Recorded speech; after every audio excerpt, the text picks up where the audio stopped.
kill the instrumental. Should probably have the headphones on, huh? Oh yeah. Yeah, let's do that. All right.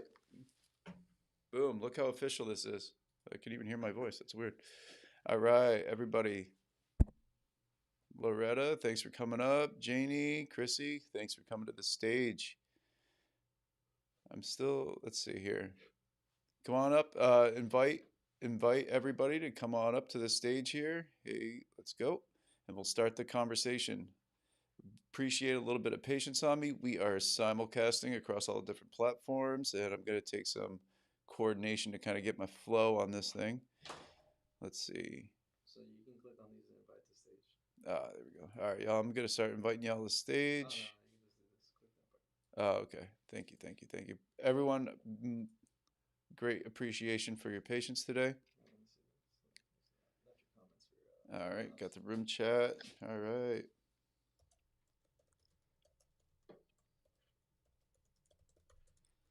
Beautiful, everybody. I'm really excited about this. This is going to be a good time. Yep. All right, everyone. I'm going to get the chat going. Who wants to start off and share a story about how their day is going and what good fruits you think will bear from today's work? Hey, Bruno. Thanks for coming, brother.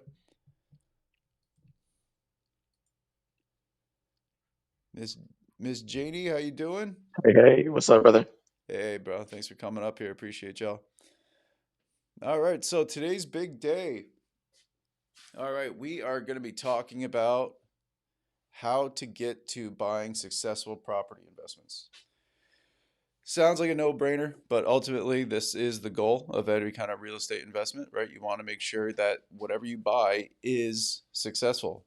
And there's a lot of different versions of that. So we're going to go a deep dive into all the different pieces of it. I got my handy dandy marker board here on the side. So if you are interested in making sure that you have the opportunity to watch what I'm going through, if you're a more visual learner, I'm going to have stuff on the whiteboard behind me. And let's see here. Yo, Prez, how do we get the YouTube link pinned to the top? All right, thank you. All right, we are across to everything, so we really appreciate everybody for coming in here, and we're going to get started. All right, so what we're going to do first here is I'm going to share a little bit of my backstory for y'all who don't know me. My name's Ian Jensen. All right, I am a military veteran, got out in 2017. During that process of getting out, my wife got into grad school. So that was fun, right? Kind of walked away from all things government contracting, and went right into the building construction trades. So I had a little bit of a background of the whole construction environment growing up. Dad was a builder, uncles were builders, and mom's side of the family were farmers. So they tried to do whatever they can to build whatever they could, right? Save some money. So creating things from pieces of stuff is kind of been a particular hobby of mine ever since I was a little kid. So this is something that I jumped into right away. So once I got out, I had to kind of support my wife while we were traveling around. We went to 3 different states in 2 years.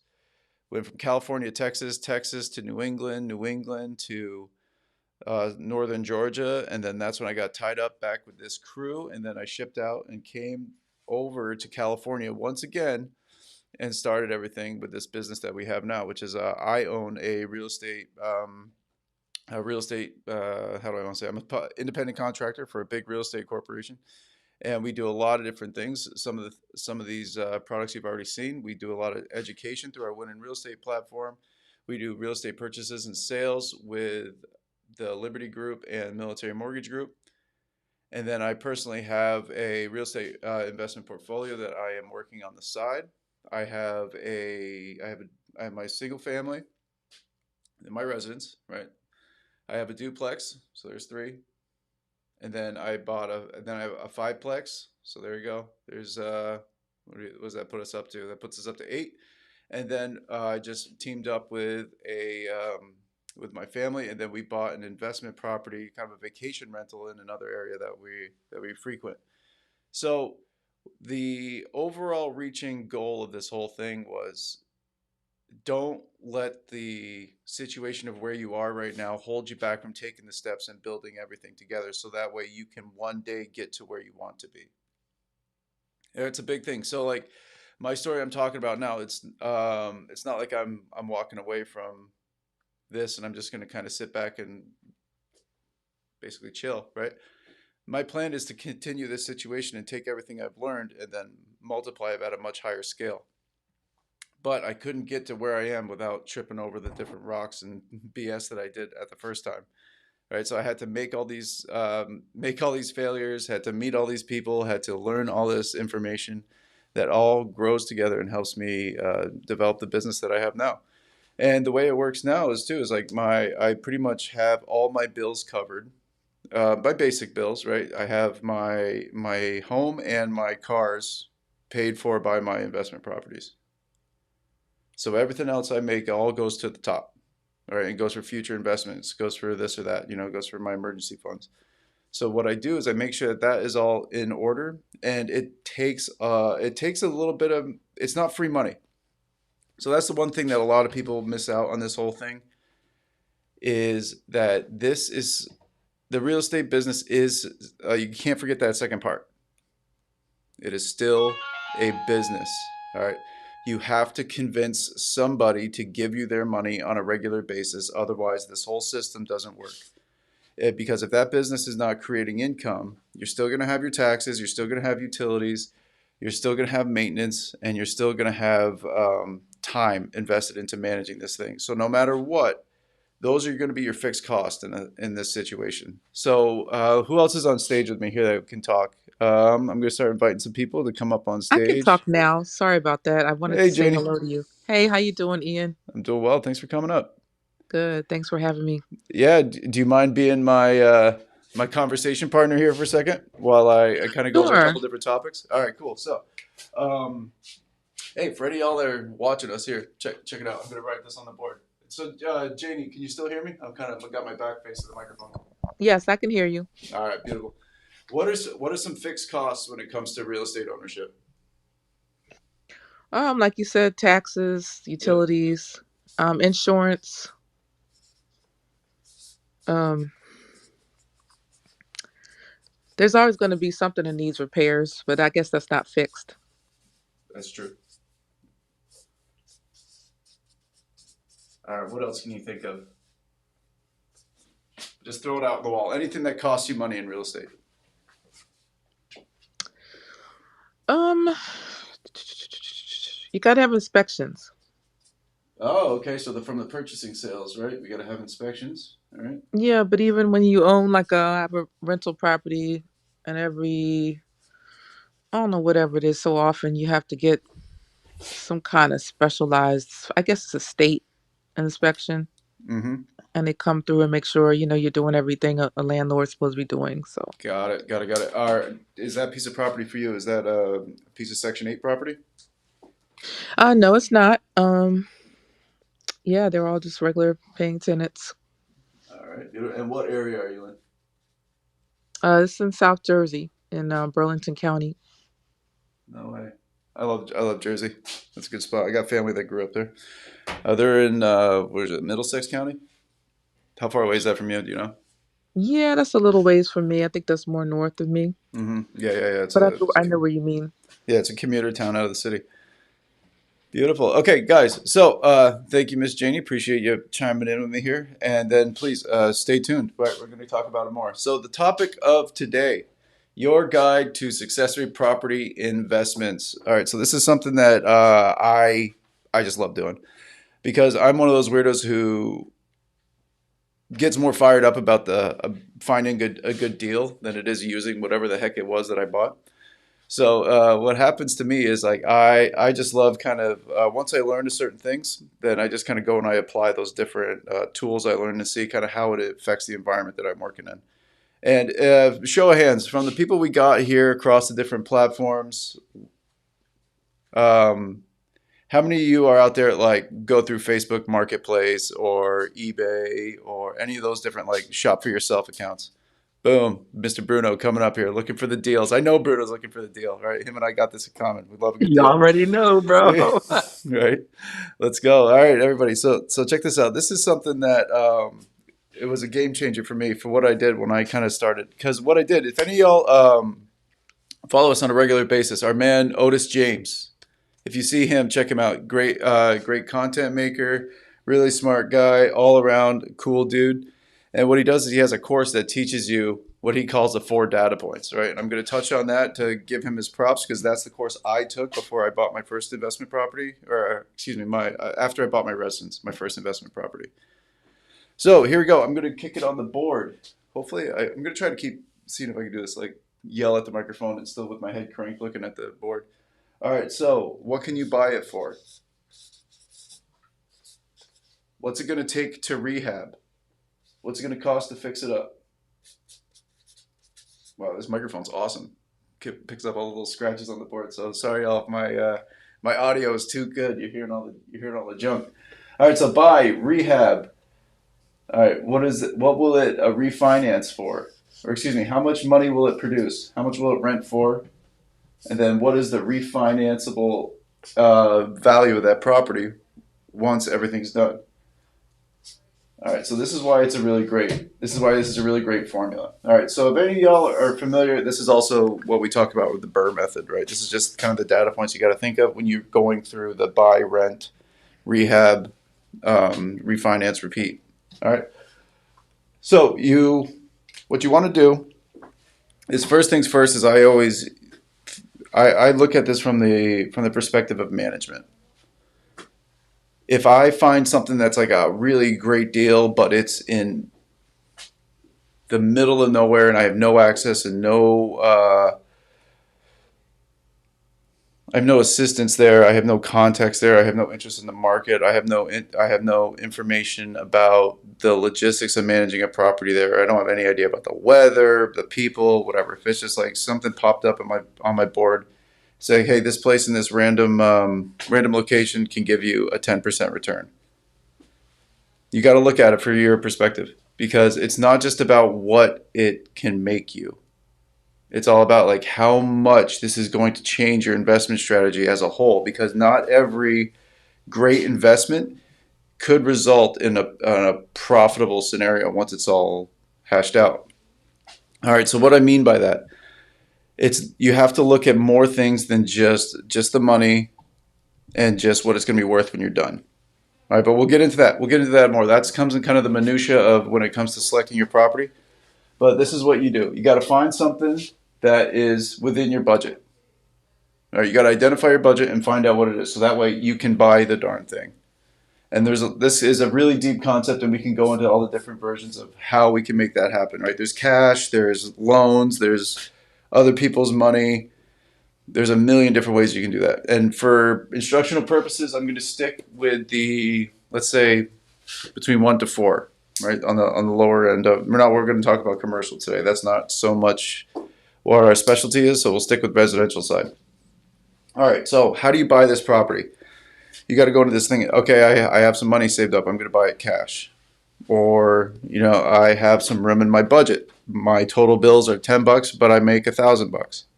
I have some extra room in my budget to afford a loan. I have some really good friends that want to invest, but they don't have the time to invest. So they're going to give me some money, and I'm going to go and get some return for them. I'm going to do it almost like a service for them. Or we do it together. Everybody puts their money in a pot. We go out and buy something, and then when $10 comes in, and I have 10 different people, everybody gets their dollar, and then that's how we just rinse and repeat until we get to a phase where we want to either refinance or sell, and then everybody can get their profit. All right. So what did I do for my first situation? So what I did was I got established here in my job. Started to have a good clientele base where I was comfortable outside of paying for my normal bills for like my operating expenses, needs, food, water, clothing, shelter, internet. All right. So what we did after that is like, okay, I had a good bounce, and then me and my wife, we were really careful about saving.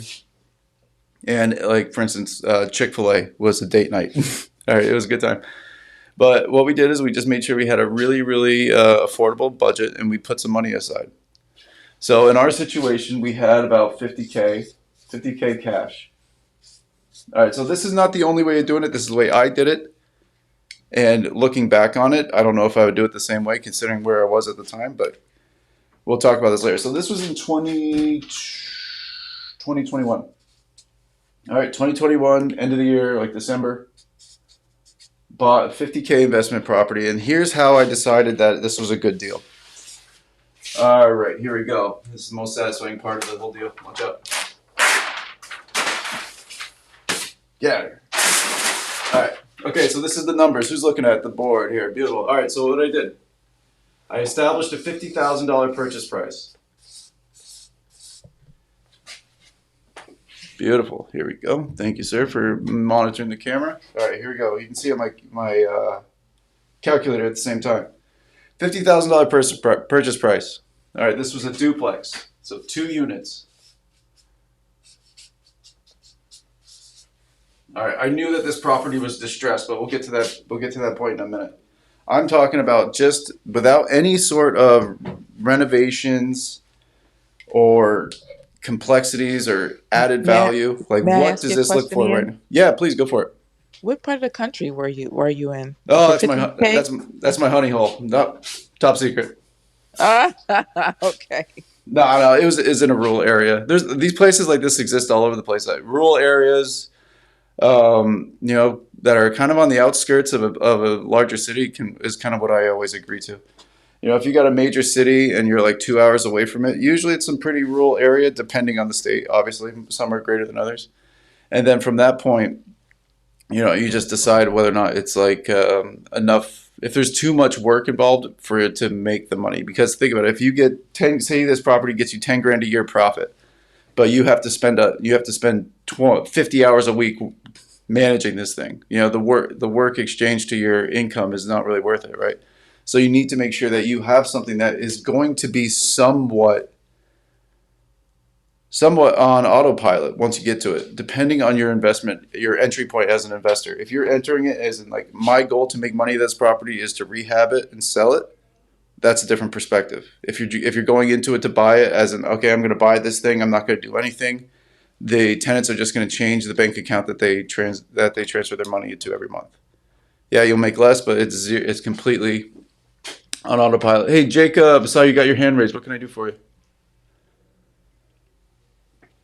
Oh, I didn't know I raised my hand. Happy Yeah. Friday. I'm happy to be here. Good Okay, to no see worries. you, Ian. No worries. Thank you for coming in. Yeah, if you got any questions, pop up. Okay, so Absolutely. Enjoying the show. excellent, sir. Thank you. Okay, so what I was saying is you have to identify what your income stream is going to be as you identify these investments that you're going to potentially buy. Are you gonna go for the cash flow? Are you gonna go for the increase in equity from like a rehab, for instance? Or are you gonna buy it for the refinance potential? So that way you can just buy it, leave it there, let it operate, and then you got what's the word I want to use? A piggy bank over the years, right? You know, let it go 5, 10 years, pull some money out. Let it go 10, 20 years, pull some money out. And as long as you are making a successful reinvestment, that's how these people can grow such large portfolios, right? So everything, an expansive real estate portfolio is built on profitable real estate. All right, so if that sounds kind of basic, I'm sorry, I'm not trying to like insult anyone's intelligence, but if you buy something and then you refinance it and you can't afford the refinance fee, you just built into your business a negatively producing asset. So if you want to have a continually expanding real estate portfolio, everything that you bought needs to continue to produce income over its expenses. It needs to have some kind of profit in there. And the profit can come from the cash flow, the equity, or the reappraisal. But it all depends on what your particular angle is. If your angle is to get the $500 a month and then use that to fund your expenses, cool. If your goal is to get pull the 100 grand out of it once you get it refinanced, then do that. But you need to identify what your plan is. And then you need to identify who is going to be giving you the money to fund all these things. So this is what happens when a lot of people get in trouble. They'll buy a place and get a good deal on it. And then they'll see, oh great, there's 100 grand in this thing. And they pull the 100 grand. And then the amount of money that they can earn from rental income, is not sufficient to cover the bills. And then boom, they have to start either funding it out of pocket or they go behind in their mortgage. And then you have a business that's failing because every property you buy is basically its own small business, and you controlling a real estate portfolio is basically almost like a corporate umbrella, controlling all these different assets. All right, so here I'm going to go back to my example to show my first one on paper, so that way everyone can get a good bet about how I went down it. And if you have any questions, please, everyone just raise your hand, come to the stage, wide open mic. I'm always happy to have other people to talk to and ask questions. Good morning, good morning. All right, so I had 2 units. There's a $50,000 purchase price. So the gross income that place would make, so gross income was $550 a unit. So it's not much, right? It's kind of small. So what do I got? That's $550 per month per unit.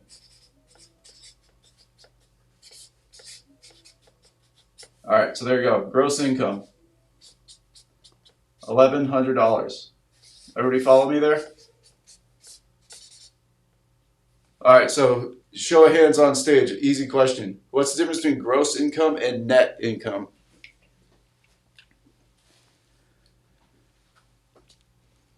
So one is what is what comes in before the expenses, and then the other one is going to be what it is that you actually walk away with after those expenses are accounted for, right? Beautiful, thank you, sir. Yeah, so what you make versus what you take home. That's kind of what I always say. Because, all right, so gross, because it's gross when you find out what the net is. All right, so $1,100 a month. Good one. Yeah, take that one. All right, so here, this is one of my favorite calculations. All right, so what this does, it's the gross capital rate, gross cap rate. There might be another name for this, so if I'm wrong here, somebody correct me. All right, so a cap rate. Cap rate's a really important data point to learn how to calculate, and it's super easy. You don't have to be, okay, this is the beautiful thing about real estate. I like math. I like the whole procedure of knowing, calculating stuff out with the known data and using known data to find unknown data. But if you're not a math person, like, don't sweat it. The math in real estate is not that complicated. You just have to be able to swim in a narrow stream, right? It's a quick moving stream, but you got to be able to, do it. You don't need to be significantly, certified to do math, right? You just, add, subtract, multiply, divide, and then learn a couple formulas, and then you can really be pretty deadly in real estate pretty quickly. All right, but this is what I'm going to show you.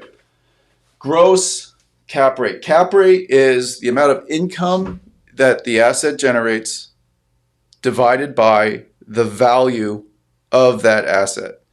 And you can change this formula a little bit depending on what you're trying to look for. So say you want to try to find out what your return is on the amount you have invested.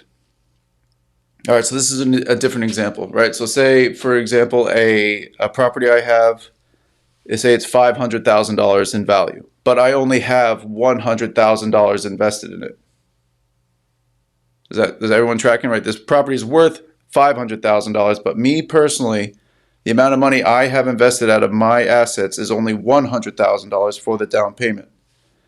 So what I'm trying to find here is my return on investment. All right, my capitalization rate of my investment. So in that circumstance, so say a property is a $500,000 property. It produces, let's say, $2,500 a month. All right, so do $2,500 a month times 12. This is gross. So $30,000. So $30,000 divided by what I have in it. So this is not the value. This is what I have in it. So $30,000 divided by $100,000. That's wrong. Stand by. We're doing it live, folks. This is 0.3, right? So 30%. So imagine that. You're getting a 30% return on your money. If you have $100,000 down on an asset that you're getting 30 grand for.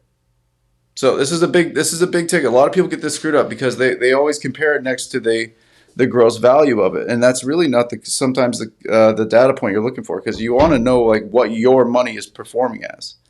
Your money is still associated with that asset. That's just a more complicated way of looking at it. Sorry, I got a call. All right, so think about that. So a 30% return on your money. All right, so I hope I don't confuse anybody, but I'm going to do that same calculation relative to the value of the property. So this is the net cap rate on the property, not the cap rate on my investment. So before I do this, does anybody have questions about that? Sorry guys, I'm doing this live here. Perez is letting me know where I got questions at. All right. Clarissa, you had a question? Hold on, do we have people here? I'm trying to bring people up.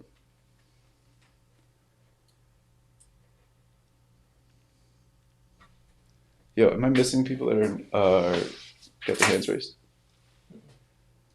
Okay. All right, cool. All right, so anyway, what I'm going to do, before I just mentioned, right, the 30% return is a 30% return on your income and that you have invested, or your personal capital you have invested. Basically a capital return, right? Where I'm going to go on the asset return, right? On the whole property, not just your investment. All right, so what I do is I take that same 30,000 and divide by 500,000. So that's a 0.06. And so I went from 30% return to a 6% return. All right, so we'll talk about this more in a minute, but I just kind of want to give you guys the wave tops about how you can how the same calculations work, but relative to different data points. So it's always what it makes versus what is valued at. Okay, so that's what I'm going to go for next year. Back to my example here. We have a $50,000 duplex that creates $1,100 a month. So here, this is why I'm going to show you why I chose this property. All right. So if you guys can see on my calculator, well, I'm going to back up. Yeah. All right. So we have $1,100 times 12. So my monthly rent times 12 gives me my annual rent at $13,200. All right. So annual gross rent, $13,200. Hey, it's not much, right? I'm not, I'm not retiring off that by any means, but hey, it's better than nothing. So I'll show you why this whole thing works out in the big picture too. So first things first, my personal entry into this thing was I was looking for just some money, some cash flow. What property could I buy that was distressed that would produce some extra income? So that was my angle. Like I said, there's a lot of different angles you can go in there. You can go in there for upgrades, resale, long-term investment, all this stuff. Well, you got somebody coming in? Nope, sorry. I'm sorry, y'all. I appreciate your patience. I'm still getting used to the system. Tony makes it look easy. All right, so what we do? All right, so I got my gross income, right? $13,200 divided by my purchase price, $50K. Boom. So that gives me a 26.4% return on your money. For anybody who's not familiar with it, if you're getting a 24% return on your money, that is a firestorm of an investment, right? Nowhere. It's very, very rare to get that kind of return on your money. My situation was with that particular one, it was distressed, and then it was on the market for a long time. So what I did is I was able to get a combination of about a 30 grand deduction in price because I knew the area. I knew the area. It was not a very vibrant real estate market. Hey, like, to be honest with you, I'm not gonna lie. Like, this place is not that nice. Like, it is not a Taj Mahal. It's got some, it needs paint, it needs work. I'm chipping at it, but it's operating income. Like, and to put in perspective to those of you who are looking to do any kind of BRRRR method, like I said before, the buy, build, rehab, be really careful about how much money you spend. I'm going to get into this later, but think about this. Before the bills are paid, I earn $1,100 a month on this thing. And then after all the bills are paid, let's say this is actually a really nice little trick. A conservative way of finding out your net versus your gross, like if you don't have, the taxes, the insurance, the expenses, the repairs, all the data to find your finite net, I just cut this thing in half. So $1,100 cut in half is like my estimated net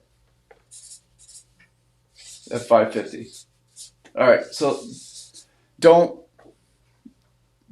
send me up the river in case this doesn't work out for you, but that's my baseline kind of guess. If I'm just doing a napkin underwriting, I just take the gross income, cut it in half, and that's about my net that I can comfortably rely on. All right, so in reality, if I told you before I had 26.4% gross income, my estimated gross income is 13,000 or 13.2 net. So it's actually really, so you want to look at the same perspective. So my estimated net is at 50% of my gross, right? My annual gross rent up here is 13,200.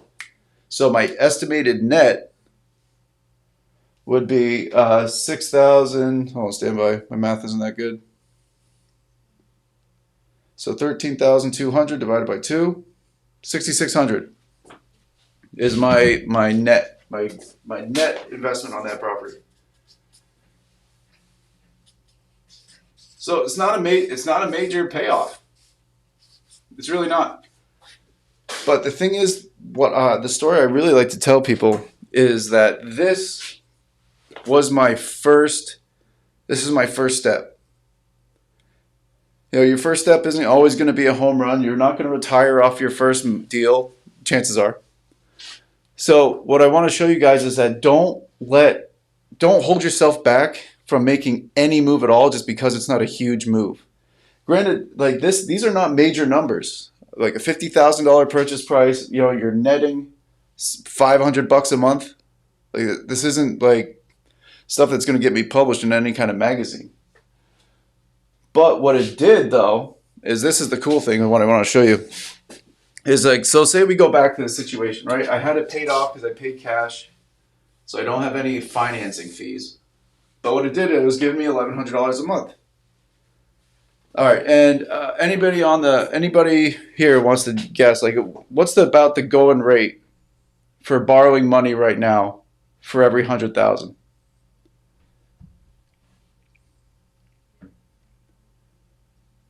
Anybody know? Like if you were to go out and buy $1 million house today, what's your monthly payment look like? Is it? I'm making a wild guess. I know it's way this year versus where it's been. So I'm in California. I'm thinking like 7-8%. I'm sorry, can you say it again, Jake? Last piece? 7 or 10. Yeah. Okay. So yeah, we're looking around 7 or 8% for a cost. But here, this is one thing I want to show you. Sometimes what I like to do, this is another little trick I use in case anybody. So what I'll do is I'll go to one of the internet sites just for fun. I don't use any of these tools that's real hard tools for these are just like I said, napkin underwriting stuff you just do real fast that you're just trying to get an idea of the environment you're working with. So what I do is I go somewhere and I'll try to I'll do like $1 million payment, or excuse me, $1 million home. And then what I'll do, considering what the interest rates are locally, I'll go to one of the internet sites and I'll find $1 million house, and they'll give you like a rough estimate of what the payment's going to be. Like I said, this is just machete math. Like, don't do anything crazy. I'm not trying to get you to, oh, that ain't right. Okay, yeah, so a $1 million house, now we're looking at like a purchase price about like, your mortgage is about $6,600. So let's call it $7,000 a month just to be safe. So divided by 12, okay. So if a $1 million house costs us $7,000 a month, this is where I hope you guys are still following me, right? So what I do is I break that down. So if it's $1 million, there's 10 100,000s in a million, right? So I divide 7,000 by 10, gives me 700, Right. So what I do is I figure out that, okay, bottom line right now, money's costing about $700 for every 100,000. Okay. So what I did at this time was like, all right, I'm netting about $500 a month out of this property. I'm doing pretty good. Like, what if I doubled down?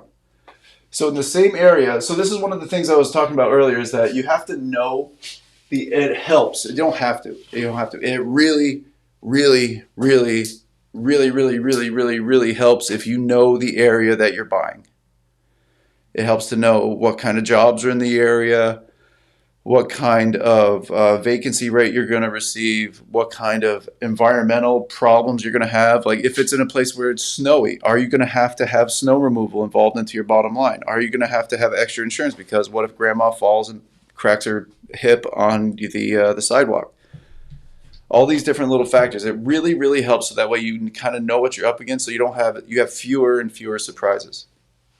Okay, so going back to this, what I did, I knew that I was making $550 a month off of this thing. So what I knew that at the time, that was about the same cost of borrowing money. You know, like at that time, like borrowing money was about like $600 for every 100,000. So I was like, oh, okay, cool. So even if things go completely wrong, I can still take the money from this house, that my profit, the stuff I'm not relying on, the profit from this house can pay for the mortgage on this next one if it all goes wrong.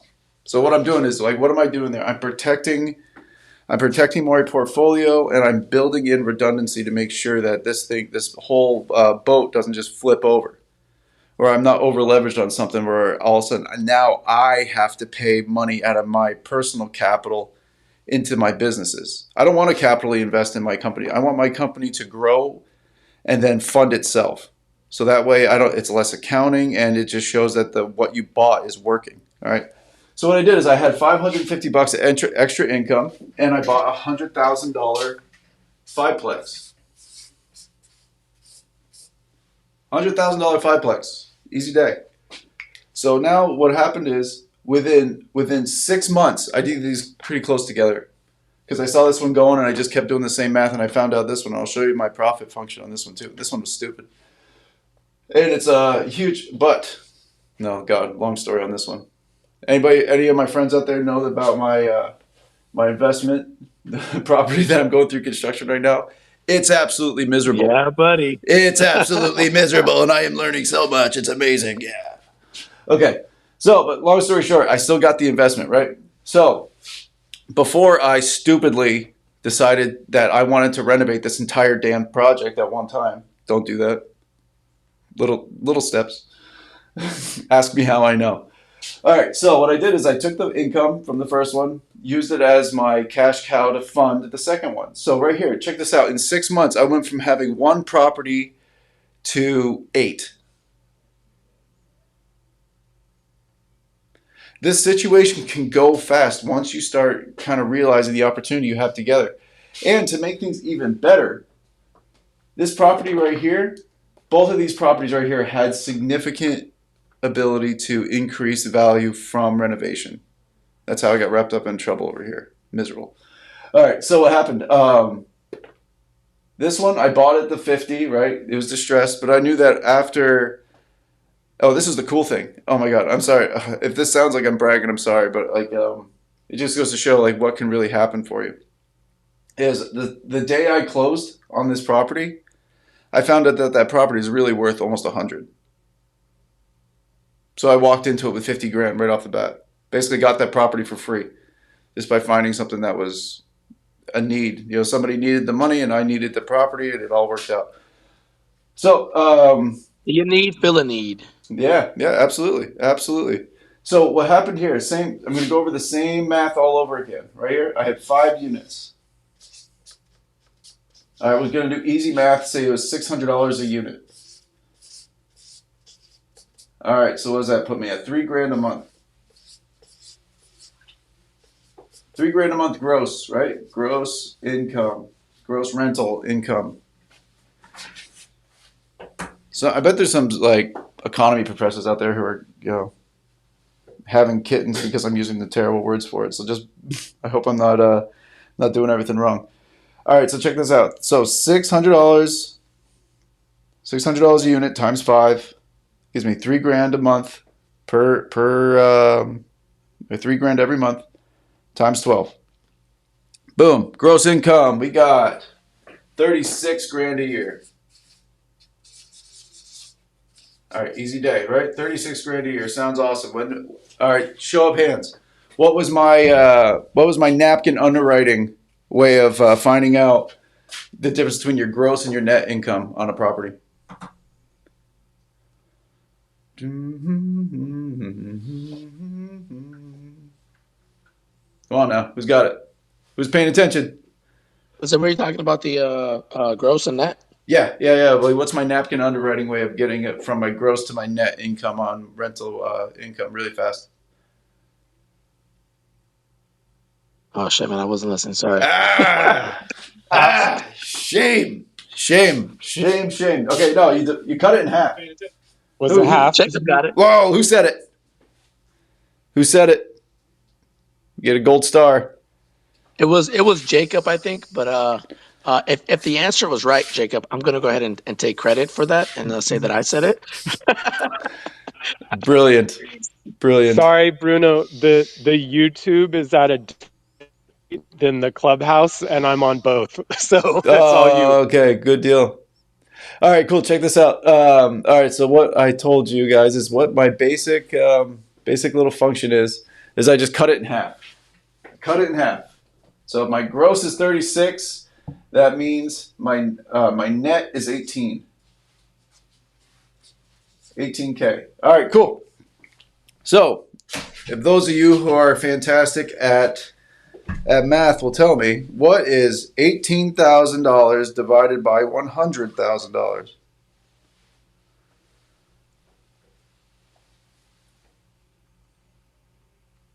Bum, bum, bum. It's 18.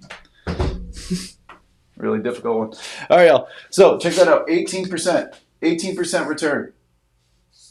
That's net, right? So this one's going ahead and giving me a 13% net, and this one's giving me an 18% net.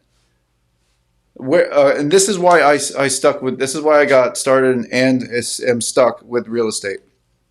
All right, big numbers here. Why? What other asset? What other thing can I buy that'll give me an 18? Let's say an average. What we're averaging 15% here. So 18 plus 13 divided by 2, yeah. 15.5%. What other asset class out there gives you a 15.5% return? Yeah, it's awesome. All right, you can't beat real estate, right? And this is not really that much. This was not that much work, to be honest with you. So I got 18,000 and $6,000 right there. So that is $24,600 that I get every year, right? So 24,000.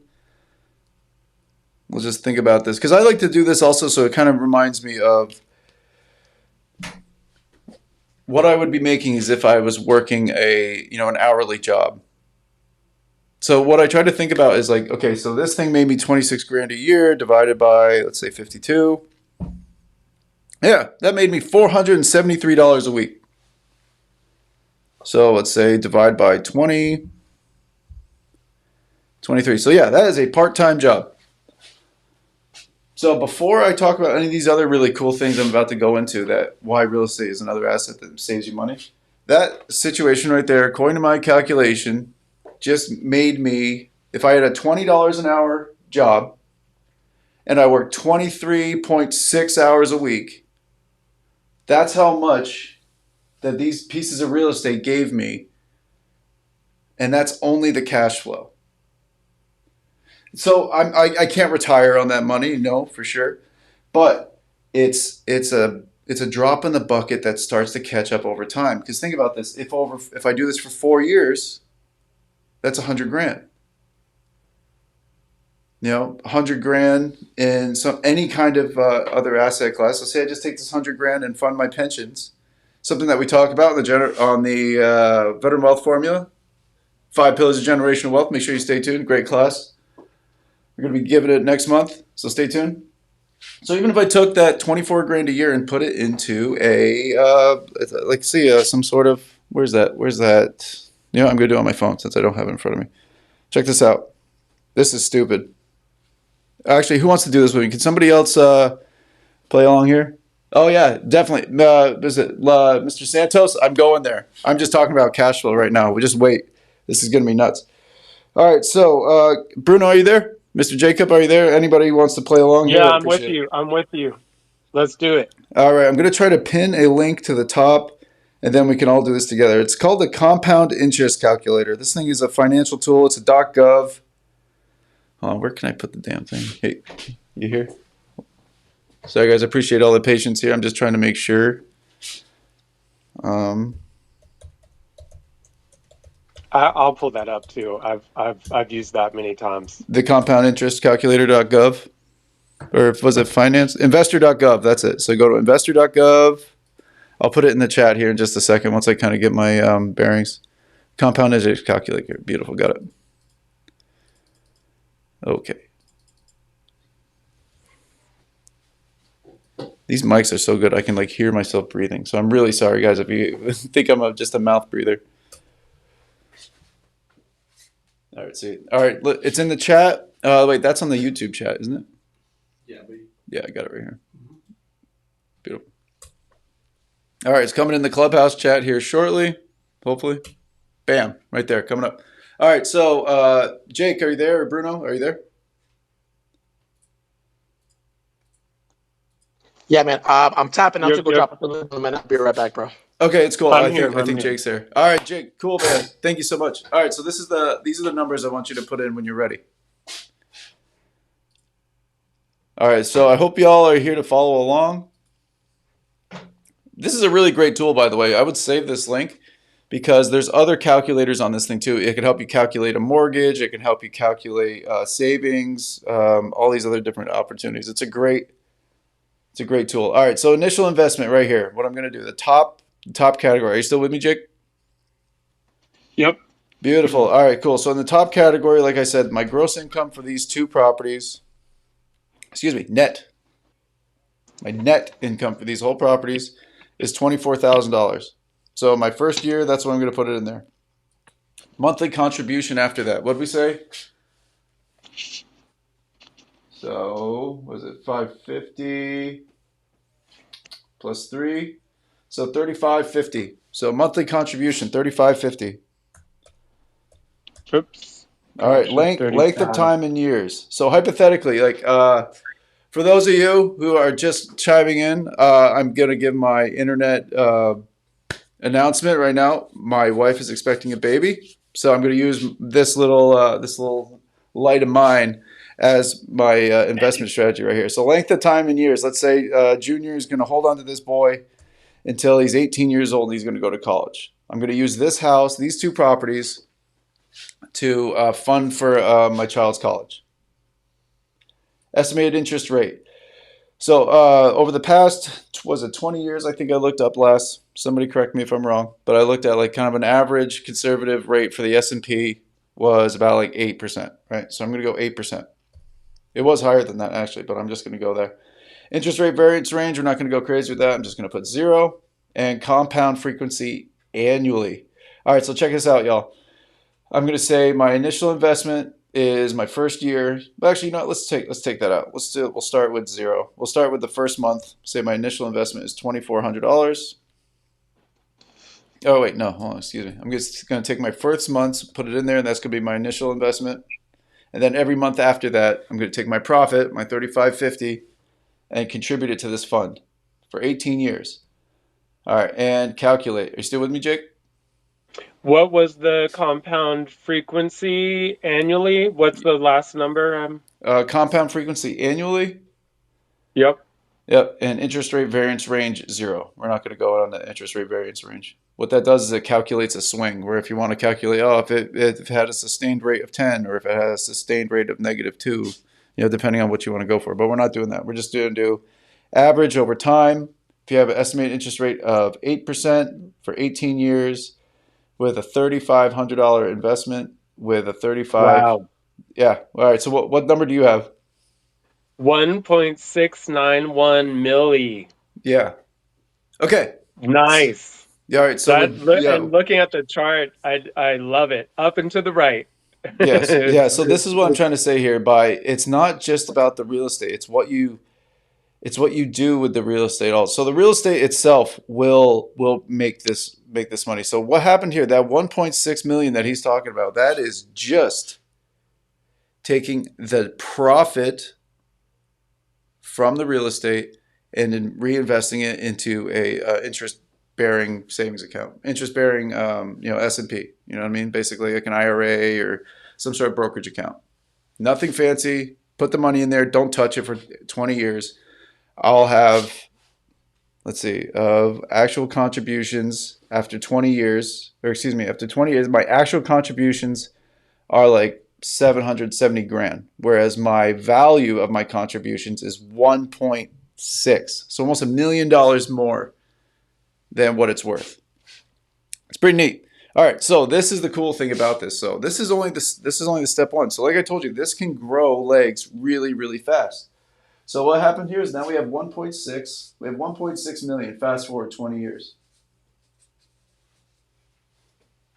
Okay, so check that out. So this is me still owning these two different assets. I still own my duplex. I still own my fiveplex. But because I invested the income that those generated, I now have 1.6 million in an account somewhere. Now, the day that my child goes to college. So one of the things I've talked about a bunch too is, leveraging your money. We're going to talk about this soon. Leveraging means like you put some money. If I give you $1, you're going to let me borrow $5. That's how the bank works. So if anybody's who's still with me with their calculator? Anybody want to play? Let's do it. I can go one more round. All right, cool.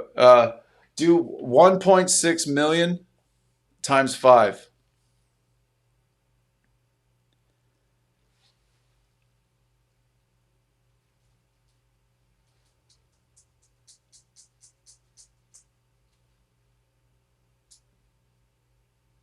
Stand by. What we got? So 1.5 times 5. So that puts us at one. So that puts us 7.5. Ballpark. All right, 1, 6. All right, times 5. That is $8 million. All right. So think about that. By budgeting myself accordingly and running this business effectively, I now not only have I generated $1.6 million worth of growth from just investing my cash. This is not talking about the equity, the taxes, any of the other benefits of owning real estate. We'll go back there. But right now, the example I'm giving you right now is that I just created $1.6 million from putting my 24 grand a year into my like a yielding brokerage account, like the S&P, nothing fancy. So what happens is, but now that I have 1.6, what happens if I use that as a down payment? So the way banks like to operate is they like to make money. That is their only job. Their only job as a bank is to make sure that at the end of the day they have more money they did when they were started, and that's the only service they provide. Right? Give you your money when you ask for it, and let me borrow some.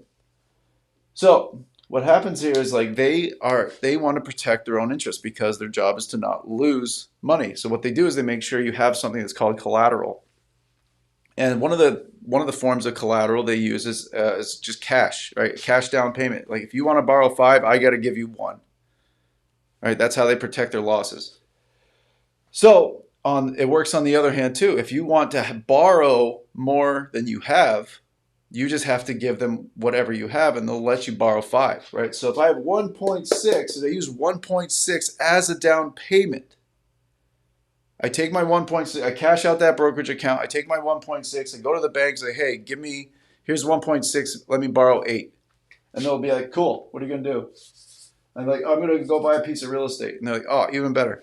Because they love real estate because they can take it from you if you don't pay your bills. All right. So I'm going to look at this exact same model all over again. The same model that I used at a $50,000 level, I'm going to use at an $8 million level. And this is for instructional purposes only. I don't have $8 million worth of real estate type of portfolio. All right, so I'm not trying to tell everybody I'm a way bigger player than I am. But the situation works the same. It works the same as a $50,000 house, a $100,000 house to an $8 million piece of real estate. The functions all work the same. So what happens here? What did I tell you on these ones right here? These are high nets, right? This is not normal. I happen to really get good deals on these. So this is my own little thing I'm proud about. But this is not normal. I would say if you're doing your math and that thing is producing like 5% or more, that's about the threshold I would go for. About 5% or more. It depends on your exit strategy though. Somebody put that in the chat and remind me later. We'll talk about why 5% is negotiable. But for instructional purposes only, if you're just looking to buy something and you're looking at the numbers, I would say if it's not making 5, and you really, really want it, just be careful about what your end strategy is. And if not, I would say if it's not making 5, then don't get married to it. All right, so hypothetically, all right, so here I'm going to still have my calculator out. $8 million. It's a lot of zeros, right? Times 5%. Because what did I say before, right? 5% was about like my net if you're not making a net of about 5%, then, take your time and look at it closely to see if the numbers can work out for you. So if I found anything with a 5% net at $8 million, that asset pays me $400,000 a year.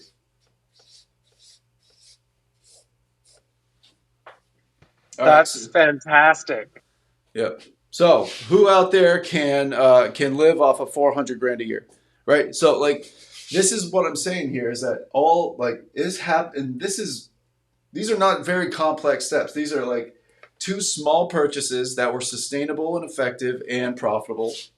I took my time. I knew what I was buying, and I bought them at a good time. So, but then what did I do? I did nothing. I took care of the properties. I made sure they were rented.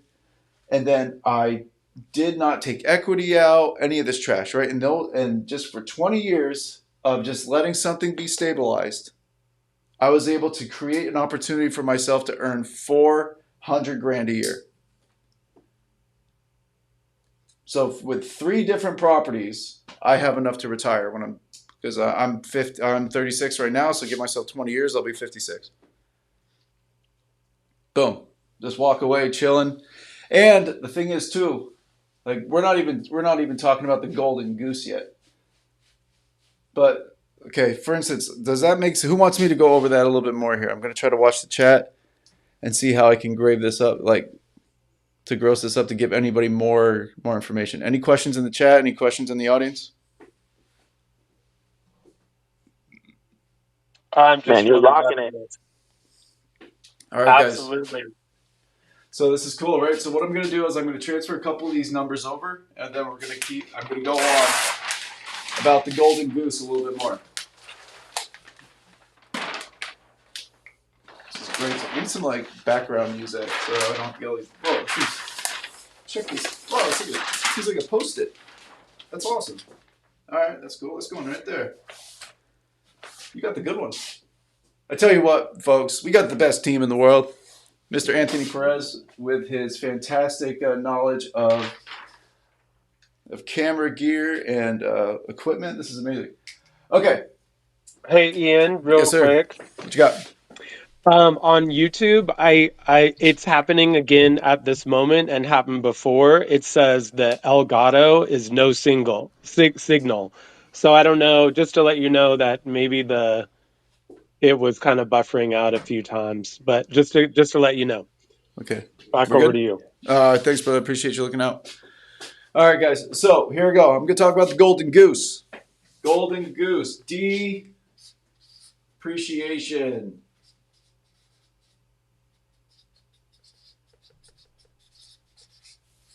All right. Depreciation. All right. Well, hold on. We got a question here. How are you acquiring this property? Sorry, came late. Okay, Santos, are you talking about the that $8 million property I was talking about? Or are you talking about the other smaller investment properties I spoke about earlier? Give me a sec, because it's a little bit up. Okay. Sorry, I'm trying to stay in front of the camera as much as possible. I got a couple different things I'm working on.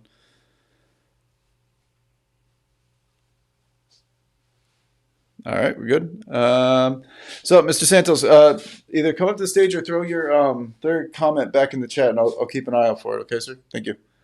So, when it comes to acquiring these properties, that's not an easy part. I'm not trying to grease over that because it does take time, especially if you're looking at some of these ones like this. Like that's a good one, right? If you find a property that's producing 5% on a regular basis, you're gonna have duplex. Okay, thank you, Mr. Santos. I'll be right back.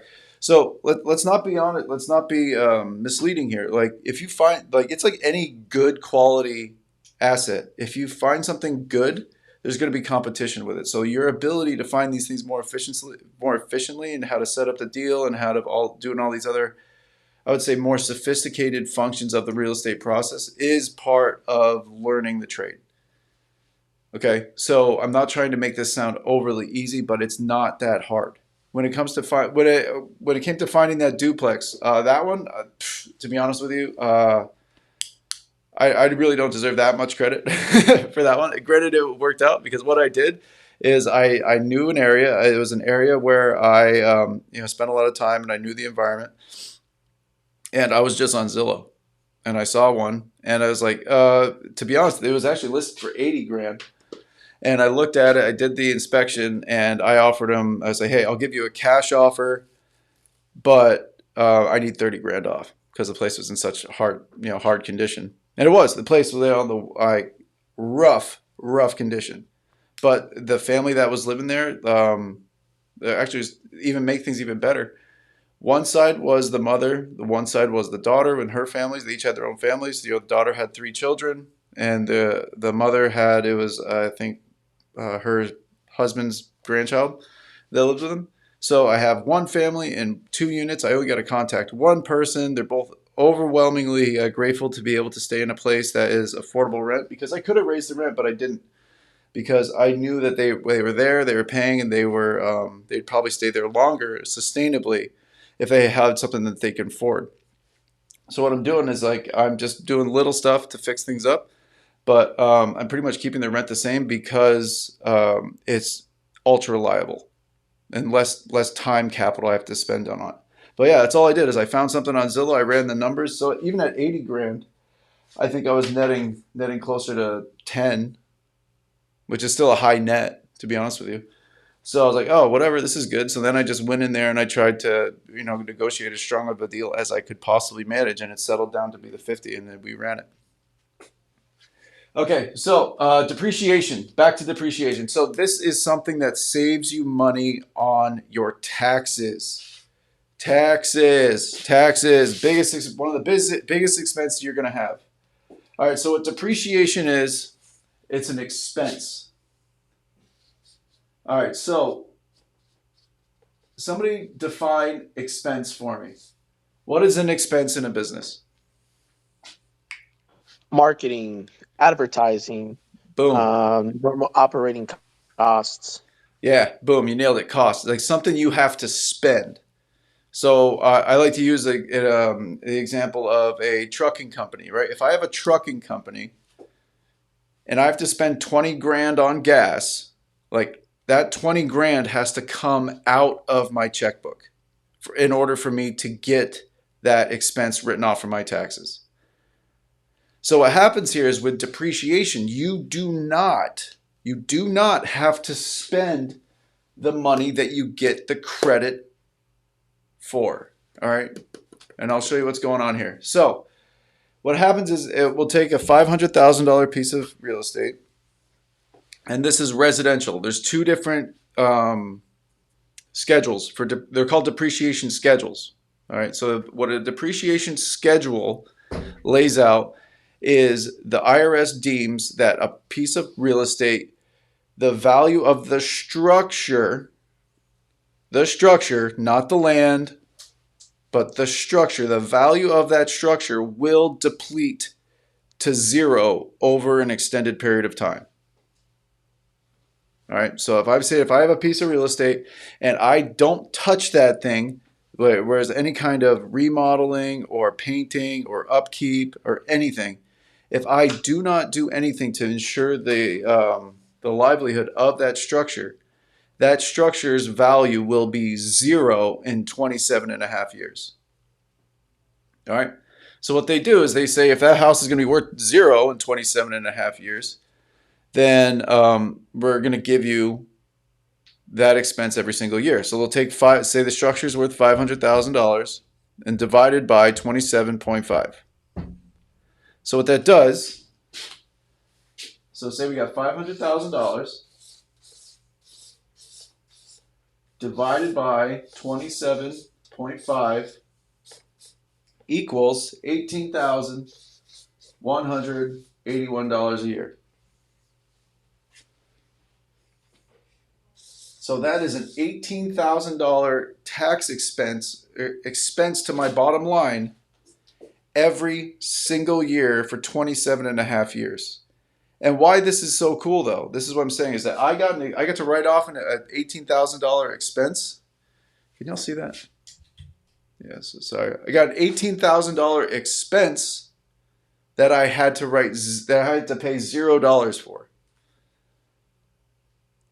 So if my company profited $18,000 before they account for this expense, then it'll show that my company made zero money, if you want to put it in simplistic terms. I go from an $18,000 profit that I'll be taxed on to a $0 profit that I won't be taxed on. That's the power of this thing, and you get that every single year. So you basically got $18,000 tax-free. All right, it's a big, big, big opportunity. And this number only gets better with the more you buy, right? If you buy, say, a fourplex or something like that, it's $1 million. That's $36,000. It's a $36,000 expense for every $1 million you have. It's huge. This thing is huge. This is the main reason why people get real estate. And this is what I was saying before. I'm going to tie this back together because this is a really important understanding of this thing. A show of hands or anybody in the chat or whatever, talk to me. If I bought a piece of real estate and it gave me I lost a little bit of money every year on it on cash flow. Is there a circumstance where that could still be a good investment? If I was losing money every single year on this thing from a cash flow perspective, like say whatever, my mortgage is $100, but I'm only getting $90 in rent. Could that be Bruno, please go for it. Like, how could that still be a worthwhile investment? So this is where it's the thing that about real estate that makes it a little bit more complex, right? That really may meet the eye, right? A lot of people are really just jumping in for what they think that it is to make money, what they think that it is to really you know what I mean? Like, you're not really making any money unless there is funds being deposited into your checking account. That is the only way that you're making money, right? And that's the problem, right? Mm-hmm. So, and it's a problem that is set up because of just, it's how we have been institutionalized to think, right? Unfortunately, right, it's the way that most people feel, think and feel like, unless I am receiving that cash, unless I'm walking around with that dollar in my back pocket, then I don't have money. And that is where, it's so far from the truth, man. You know what I mean? And like, being liquid means absolutely nothing, right? So I will take the advantages, right, for both taxes, right? Because you figure the largest expenses that we have comes from taxes. Like, that is the thing that we pay the most amount of money on. So, you being able to and I say it with air quotes, right, lose money, right, you're not really losing, right? It's one of those where like you paying the extra, I don't know, $100 that that the rent doesn't cover for your mortgage, right? That's nothing, right? That's absolutely nothing. That's $1,200, right, in a year that you probably spend more on some bullshit, anyways, like unnecessary subscriptions, right? Not realizing that you know that $1,200 is something that you can now write off, right? So you have the advantages there, so you can write that off. But the real play, right, like it is the fact that that $1,200 that you are quote unquote losing because you're paying out of pocket, it's making you significantly more money. So if you're looking at the ROI, the return on investment, right, look at it that way. And that's what's crazy to me, that people can think about the investing that they do, right? They look at like, oh man, like I want to invest in Bitcoin. And there's nothing wrong with crypto. I have crypto and everything else, but you know, like we are so quick to jump on trying to say that we're gonna like throw money at the investments because it's what's popular, it's what people are talking about, and not really understanding what that means. That $1,200 that you are paying is no different. I mean, it is different because it's better, but it's like you taking that money and you're putting it into something that is going to be worth significantly more. The $1,200 that you're paying in 1 year by paying the extra $100 a month, right? That asset, that property that you have is going to appreciate probably significantly greater than that $1,200 that you're paying, right? On top of the depreciation that you were just covering right now, right? On top of that money that you're paying, it's something that you're now being able to turn around and use to your benefit and to leverage that so you're paying less money for taxes. Ellis, come on, man. Hop in here, bro. Hey, Ellis. Good morning. Thanks for coming up. Hey, you're welcome. Good job, Ian. I'm glad that you're kind of teaching the basics here because a lot of people can really use this information. Yeah, thank you, man. Yeah, I appreciate it because this is like, to be honest, like brilliance at the basics, right? I mean, that's an old saying. Okay, cool. So before I go in a huge deep dive with the depreciation, since that's a tax item, I'm going to talk about income items first. All right. So what I'm going to do, I'm going to throw this over here, and I'll go over real quick, just a real quick about just a down and dirty about how the different ways that real estate makes you money, right? So far, I've only been talking about the cash. All right, that example I used before, if you've been here for a little while, where I used the income to fund a pension plan, the pension plan funded ultimately an investment 20 years later. That was just an example of what to do with potential cash flow. So this is, to be honest, not a lot of people get into real estate deals for the cash flow of it. Typically, it's like a nice bonus, but it's not the majority of the reason why people get into real estate. Because the majority of the reason why people get into real estate is for appreciation, the depreciation, which we just talked about, and the leverage. Okay. So I'm going to get into those things real quick. All right. So appreciation, right? So obviously we talked about cash flow. Cash flow is, rental income minus expenses equals profit. Okay. Rental income minus expenses equals a profit. All right. Cash flow. Awesome. It's really good too. And cash flow is I'm not trying to sleep on cash flow because a lot of people enjoy it and a lot of people can benefit from it. And to be honest, even in the future, if you go to take out a loan, you could use this income as extra qualifying income for if you want to take out larger loans or increase some sort of credit limit. All right, so cash flow. Cash flow gives you money, right? Direct money, cash in your pocket. Another way that real estate grows in value is appreciation. All right, so appreciation is the house going up in value over time. So the last couple of years have been a little bit, have been kind of skewing the data. But what I always tell my clients is anywhere between 3 to 5% is kind of a safe estimate. I like to go on the safe side of estimates because I don't like standing in the cold. All right, so appreciation, so 3 to 5% per year, right? All right, so what I do is think about that is I like to use, when I'm doing my mental math, if this helps anybody, I like to do it in either like hundred thousands or millions. something on a base of a 10, so that way I can kind of manipulate it quickly. So for instance, on $1 million property, something going up 3 to 5% a year. Well, shoot, let's just go easy.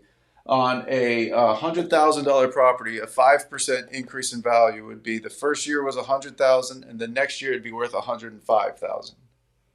Doesn't sound like much, right? But if that was $1 million property, it would go from worth $1 million to $1,050,000, right? So this whole system can grow pretty quick. That's why it's always that's why we really love to encourage people to invest in Southern California, where we're at. In case y'all are not familiar, I'm a real estate agent down here in the Southern California area. We are the Win in Real Estate Group. We are primarily focused around serving the veteran community and educating different real estate strategies. So that's not 100% what we're going on today. I can go into that later if there's any vets in the crew.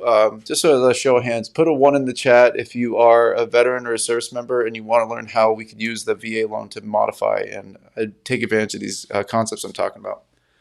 But we'll go back to that later. All right, so 3 to 5% a year is appreciation. That's a safe calculation. All right, and then you have the depreciation, which makes you money. All right, so we said that's over 20 a value. That's the value of the house divided by 27.5 for residential,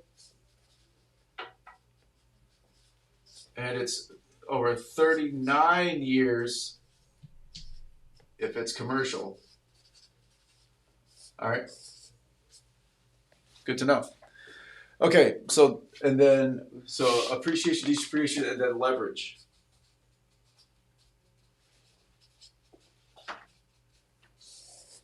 All right, so here we go. What this example I'm going to do right now is I'm going to show you how a property that makes $0 profit could make you more money in the long term.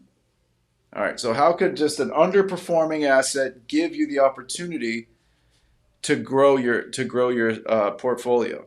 All right, so this is what I'm going to use. I'm going to use a $100,000 property as an investment, as an example, right? So right here, $100,000 property. So I'm going to say that this thing is following along the same number schemes that we've been talking about before, like a 5% profit, and then a normal appreciation rate. So I'm going to do 5% profit. This isn't always this coincidental, but it just happens to be that way. A 5% profit, a 5% appreciation, and then the depreciation. Okay, and then I'll show you how this all will bake down into like one big power play. The reason why unfortunately, to kind of tap into Bruno's class the other day, you can't waste your time. So these are all different ways to get these things situated appropriately. These are all different ways of looking at it to ultimately tell you to like find something that you can get immediately, because the time that you're going to lose is what's going to cost you the biggest money. And unfortunately speaking, I'm going to have a really sad story, personal sad story about all this once we're all done. But it's the time is heartbreakingly expensive. Okay, so here we go.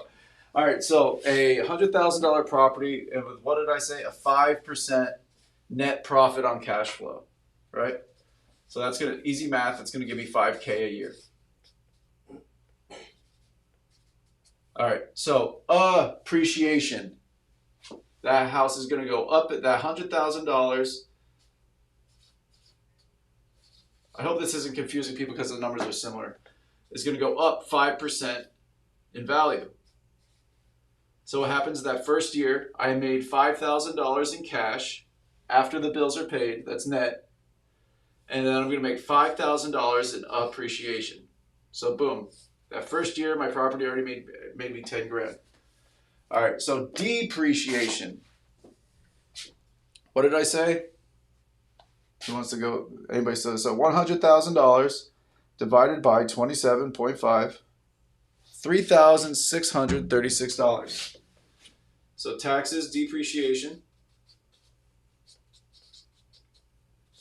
It's gonna give me 36. All right, so there we go. Now, this is where it really comes into play. So right now, right off the bat, So that property went up in value, it went down in value, and it gave you cash flow. So boom, right there, that first year, I got 13 grand out of that one property. Not bad, right? So this is where it's really going to start to go crazy. So say hypothetically, I bought this house with cash and it's paid off. So now I have the opportunity of leveraging that $100,000. I saved up all my money, bought a $100,000 property cash, and it's producing these numbers. So as it stands, it's not dramatic, but you know what I mean? It's making enough. So what I do though is say I take a cash out refinance out of this property and I take 80 grand out. So for those of you who are paying attention before, right, for like these investment loans, you have to leave money in it, right? We could talk about opportunities like that later about the VA loan, but stay tuned, right? All right, so say we took 80 grand, right? So, and now we're going to take advantage of the term that's called leverage, right? And this is why it's one of the most important pieces of real estate. Because this property as it stands right now, it's performing, but it's nothing wild, right? You know what I mean? It's not, it's performing, it's good, it's stable, awesome. But, some people are more impatient than others or have more skills too. Like some of these stuff, this is a higher skill movement, right? This is playing chess, not your checkers, right? So if you're a more sophisticated real estate investor, this may feel like a more comfortable environment for you. But this is where I'm going to say, like, always chase a place where you're uncomfortable, but don't fight out of your weight class too. So I know it's kind of a backhanded comment, but be careful. Be careful. I want you guys to be profitable and successful, but I also, guys, don't want to see you get burned. All right, so check out the math all over again. All right, so for instance, we took 80 grand out of that situation, right? So we took 80 grand, we used that as a down payment, so times 5, right? We took our $80,000 as a 20% down payment and reinvested. So that would give us a $400,000 property. All right. So a $400,000 property follows the same. Say we follow the same math.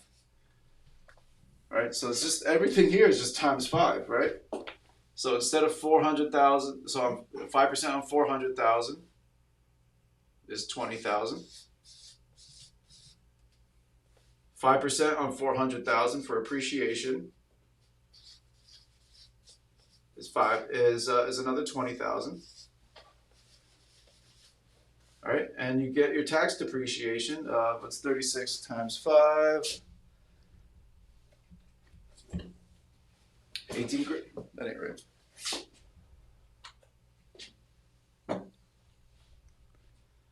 Stand by. Yeah, 14,500.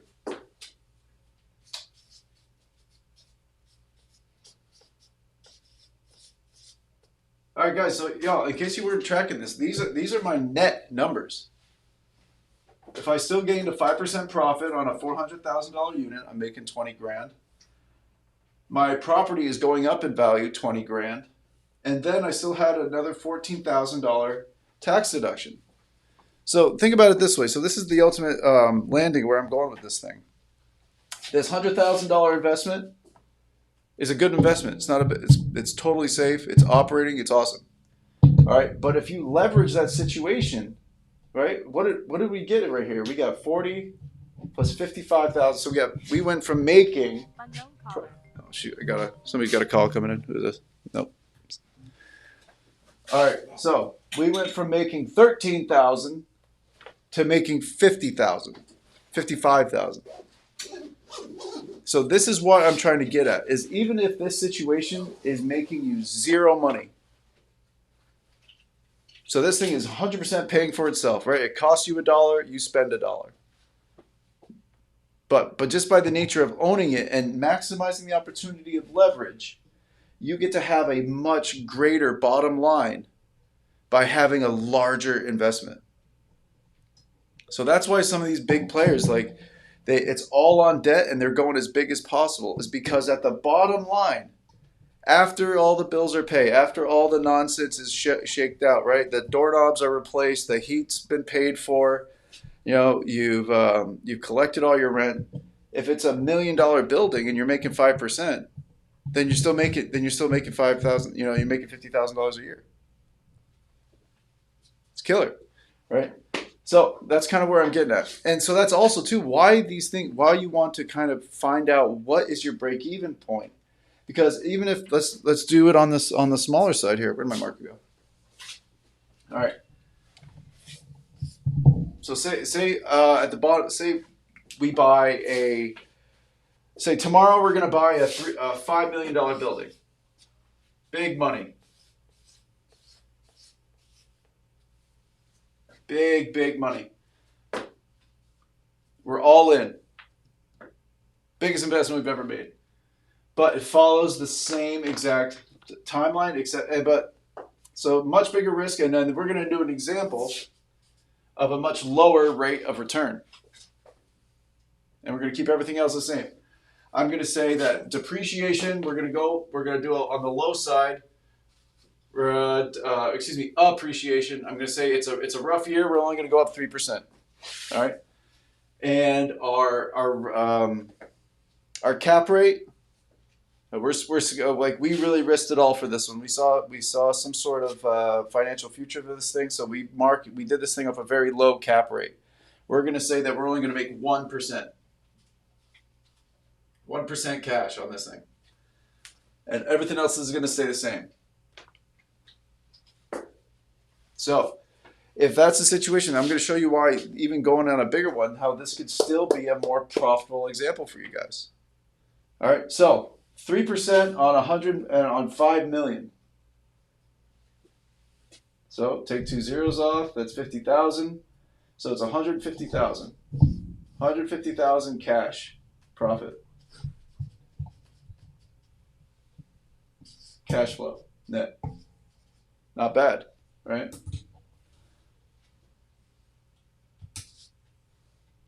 What do we have here? We have a 3% increase in value per year. 5 million times 3% puts us at 150 grand. Oh, that's right. Okay, I got that. Three grand is our cash flow, and our, what did I say here? Oh, I got this backwards. My appreciation. That's how much we went up in value. Cash flow is going to be at 1%, so I only got 50 grand out of that.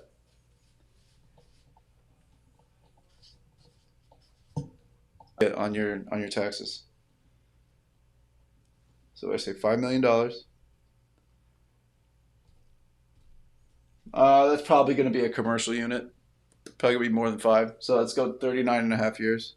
Take some of the fun out, but it's a good example.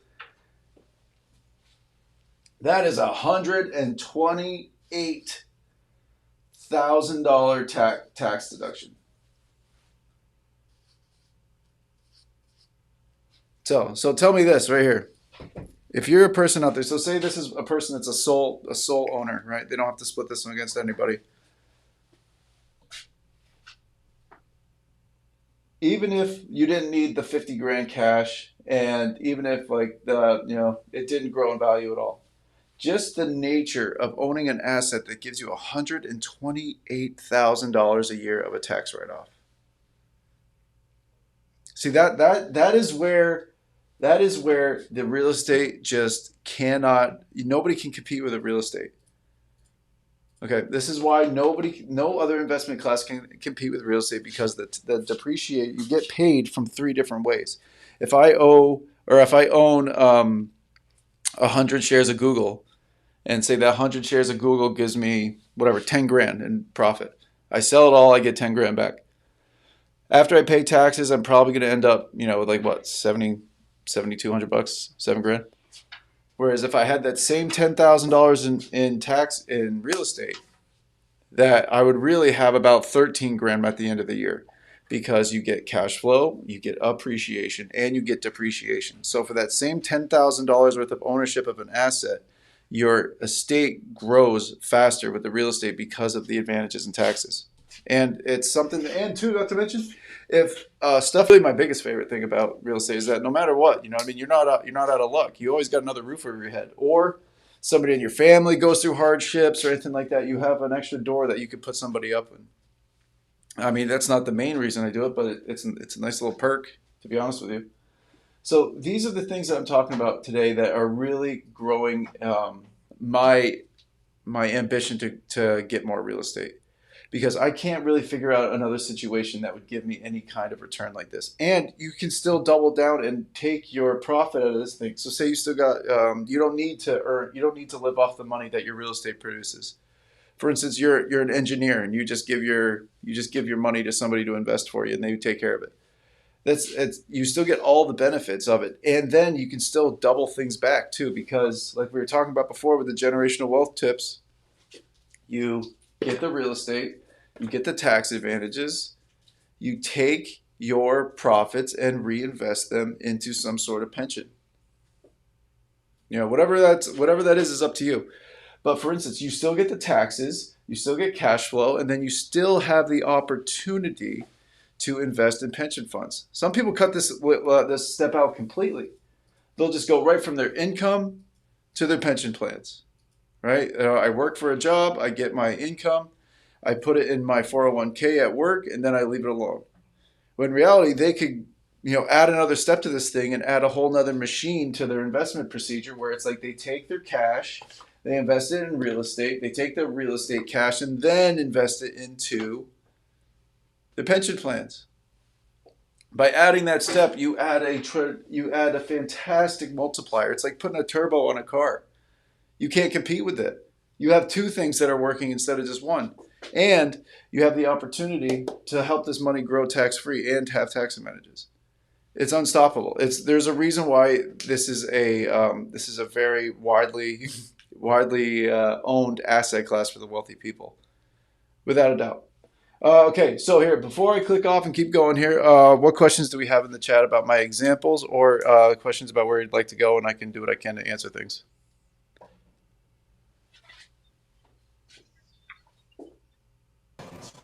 I have a question, Ian. Yeah.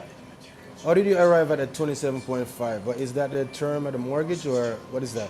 Okay, I got you. So this is a common question.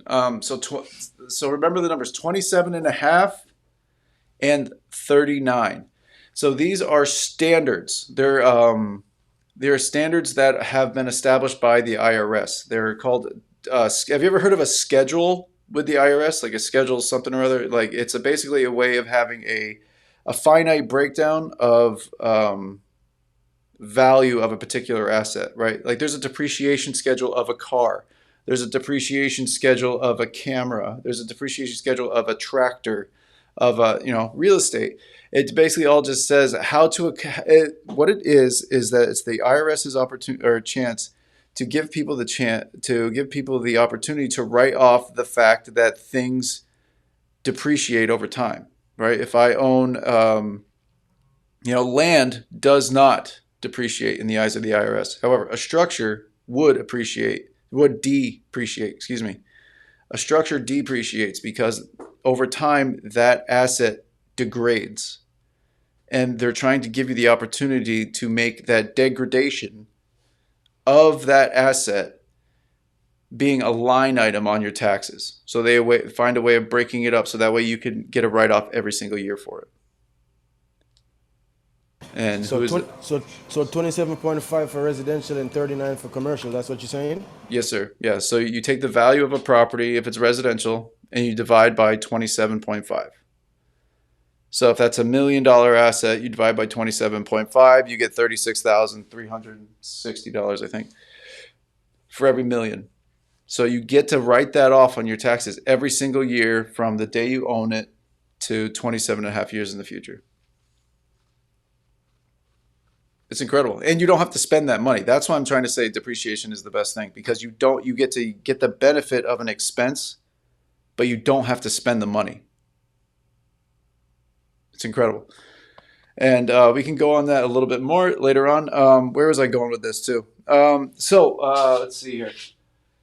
I'm going to jump back to the Burr method here in a little bit. So just a show of hands out there. I know that this is, for some reason, a very, how do I want to say it? People dream about construction for some reason. Like everybody wants to get into construction. They want to build their own thing. They want to, like, I don't know if it's the artistic side in people. That's my thing, I guess, because I'm an artist at heart who's caught up in a sales environment.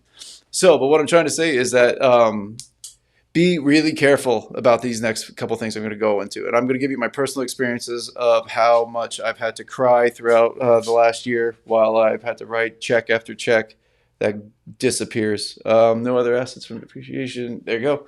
Beautiful. All right, cool. So check this out. What we're going to do, I'm going to jump back to our Burr method.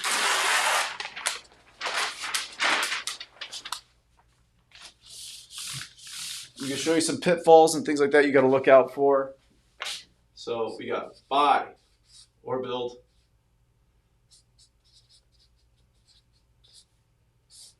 We got rehab, rent, refinance, and then for you special folks, repeat. For those of you who are good at this. All right, hold on. Let's see. I thought I heard a little click. Okay. All right, so check it out. This is the Burr method. This is one of the ways that you can make money in real estate. To be honest, they all kind of float around these. And like I say, shout out to Otis again. His 4 data points is right here. What can you buy it for? What's it going to cost to fix up? How much income will it generate? How much will it be worth when you're done? I'll say it again. How much can you buy it for? How much it's going to take to fix up? What's it going to be worth when it's done? Or excuse me, how much income is it going to generate? And how much will it worth when it can be done? Really, really, really, really, really, really, really pay attention to how much income will it generate?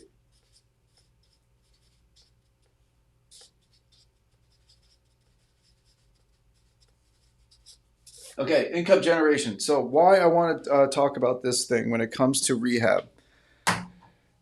And I'm going to pick on my mom. Shout out to my mother. She just had her last radiation appointment today for her cancer treatments. Pray for my mom. Thank you very much. But so this is something that we argue about. God bless her. Is that she loves a transformation. Lady loves a transformation. And so what we've had to do, we had a couple different arguments about my personal renovation. My that $100,000 duplex I was talking about. Yeah, I decided to peel all the walls back and jump right in there and do a full renovation. Don't do that. It's expensive. Okay, so and a couple little things before I talk about that. What went wrong? One, this was a historical building, so it was like 100 years old. I think it was built in 1914, something crazy. So I had a lot of gremlins built in there. Let's just put it that way. Hey, do me a favor and mod you me up got? so I can bring people up, brother. Yeah. Stand by. All right. Okay. So this is what I did. So bought the place. It was doing well. Had some trouble clients in there. I mean, people not paying rent, people trying to play games. One person was saying that the day that their Section 8 voucher expired is the day that they found that there was insects in the property. So that was why they're holding back the rent. All this kind of, this is, maybe if I'm being judgmental there, somebody don't clip this one. But if somebody who is not paying their rent is all of a sudden quoting legal scripture to you or legal, they're quoting legalese to you, you got a problem on your hands that's about to pop. So just be really careful, all right? So anyway. So check this out. This is one of the things I was talking about when it comes to the income generation. So in this area, the rent it was producing prior to renovation and the income and the max possible realistic rent I could produce from that same unit was not that dramatically increased. So let's face it here. So even if I went through and I built a new property there, right? All things brand new. The max I could probably get per unit on a great day was maybe like $1,200. All right. maybe $1,200 a unit. So altogether times 5, what does that put me at 6? Yeah, $6,000 a month. And to be honest, that's unrealistic, to be completely honest. So 12 times 5. Yeah, $6,000. Unrealistic. Best case scenario. Well, so I went from making, what did I say? I went from making like $3,000 a month to basically a max possible potential of $6,000 a month. And to be honest, I'm just gonna throw that one away because let's say 55, because $6,000 a month it's just not gonna happen there. All right.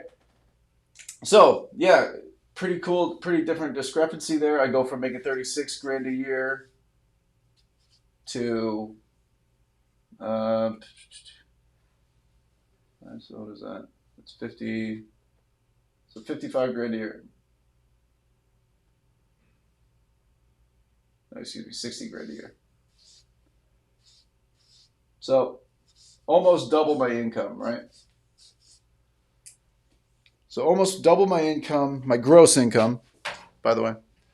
Almost double my gross income, right? But if I had to spend, realistically, I thought I could go from making maybe $100,000 investment and maybe try to pick up this extra $30,000.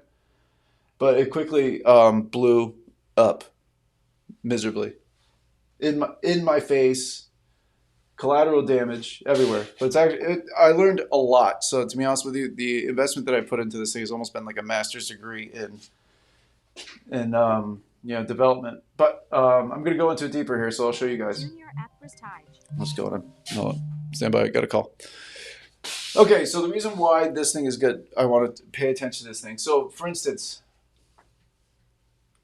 if I just left it alone and maybe spent like 100 or 50 grand into it, I could have probably increased the rates of rent marginally. But there comes to a point where you're just not going to get the rent to pay for the investment, right? So think about this. This is what ultimately stopped me. And this is if I'm going too fast, somebody please holler at me or something. I can go into the details a little bit more.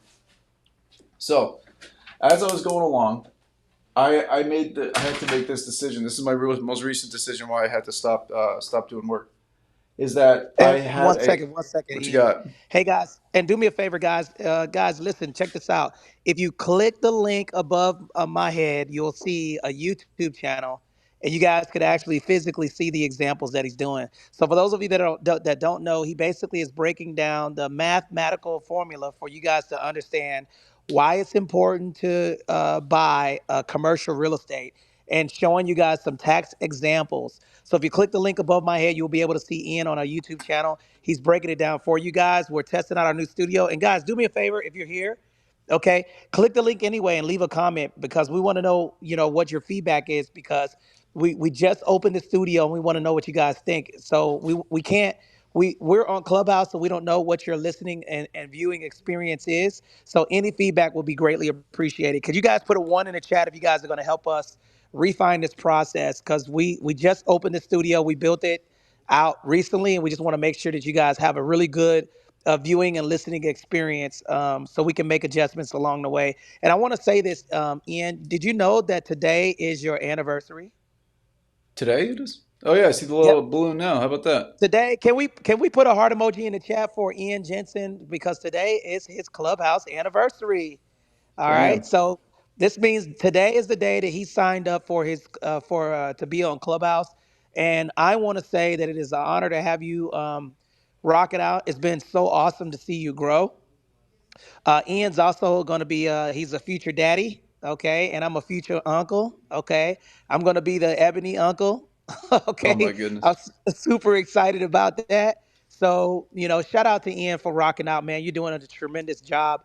But please do me a favor, and in reference to Ian, for his anniversary, just click the link above my head on the YouTube channel, show him some love.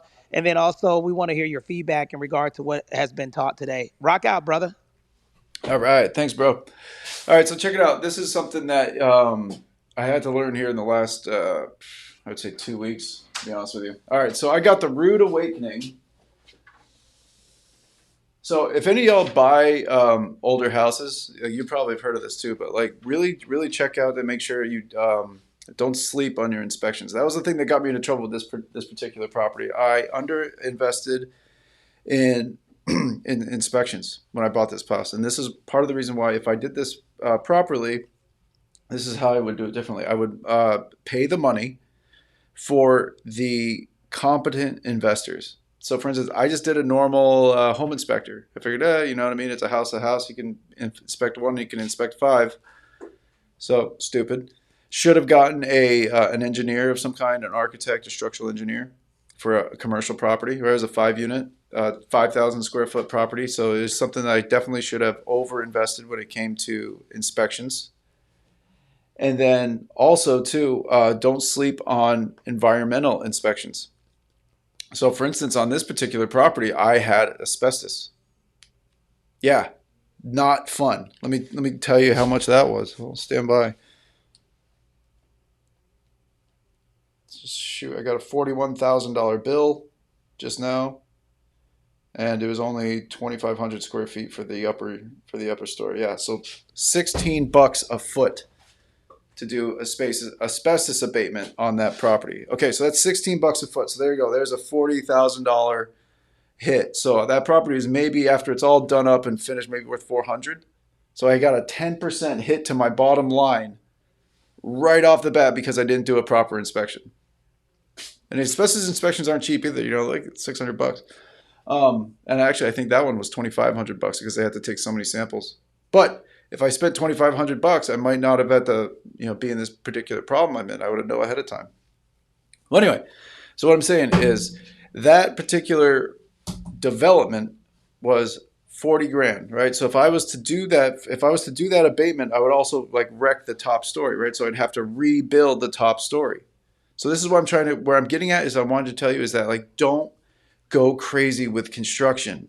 Make that property produce income immediately and then worry about the construction as you come along. Because as soon as you crack open the egg of a construction project, it goes nuts. And from a couple different perspectives, which I'm going to go over too, and I'll tell you before I end here where the biggest lost cost was. Like the biggest thing that cost me money on this thing, and it's not this, unfortunately, right? So if I do the asbestos abatement, it rips out the entire top story, which is just down to the studs, right? So therefore, I have to rebuild that top story again to get it functional. So if I do that, that's about $200 a square foot because it's already framed up, it's already built, right? So 200 square feet times, let's say $250 a square foot. It's 50 grand. Actually, I think it's more than that. So 250 times 2,500. Yeah, 625 grand. Yeah, that's ugly. That is ugly. Let me tell you what, because building right now is not cheap unless you have a couple uncles that really know what you're doing. And if you got commercial property, you cannot do this. So, if you have commercial property, good luck. You can really get yourself into trouble. Do not use people other than commercially licensed contractors. So this is why, almost to be honest with you, I thought about doing this is turning this into a fourplex. Throwing a room out, getting it reclassified with the city, so that way it could open it up to FHA buyers and residential homeowners. Yeah, I'd lose a unit, but that one unit I'd lose isn't that big of a shifter to the bottom line. It opens me up to a lot more nonsense because as soon as it's commercial, it's a totally different ballgame.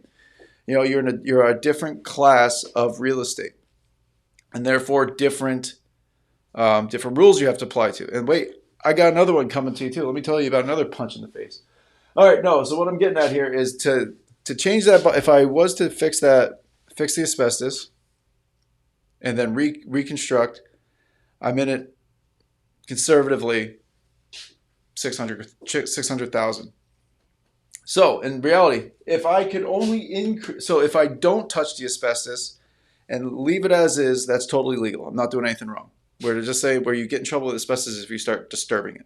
So if I leave it as is, paint it, tell the tenants, hey, don't drill into the walls or do anything crazy. I can totally leave it there legal and it's not a big deal. And I can maybe that I could still get a relatively close to the same purchase, the rental price. So if I did the maximum construction, I could maybe increase my rent $400 a unit. But I have to spend $600,000. Does that make sense?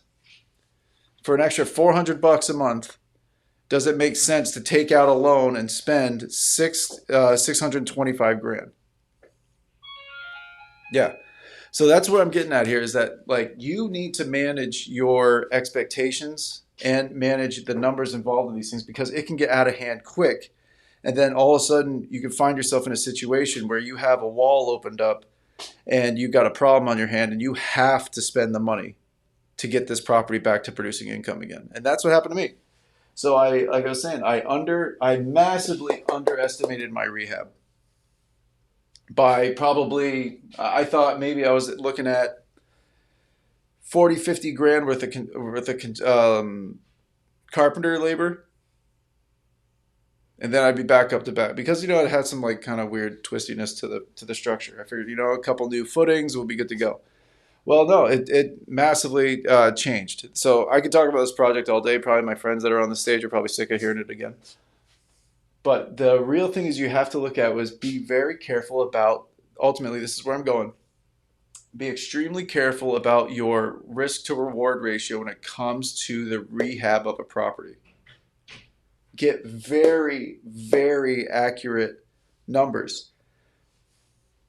Because what it does is it gives you a more accurate picture of this thing. Because the one thing that's going to cost you a lot of money is unseen problems, and it's going to kill you.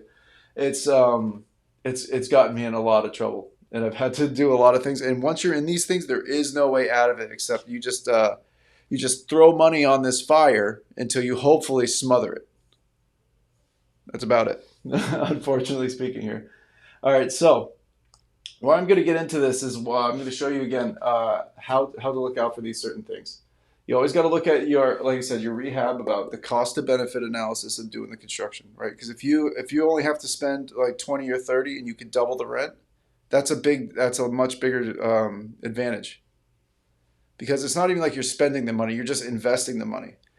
And one more thing too, if you guys wanted to understand about how from a tax perspective, I'm not a tax professional, by the way. I am not a tax professional whatsoever. I just know a couple little tips and tricks that I've learned over the years. If you repair something on a property, for instance, a toilet breaks and you have to put a new toilet in that property, that is something you're able to expense on your bottom line. If you renovate something at your property, that is a depreciated expense. All right, so if I go and I redo a bathroom and I spent 30 grand on it, I don't get a 30 grand write-off that year. They just depreciate the cost of construction. Whereas if I repair something, then you can fix that as a direct expense. But talk to your tax professional about it. Okay, so here, before I keep going, what do we have for questions in the chat right now?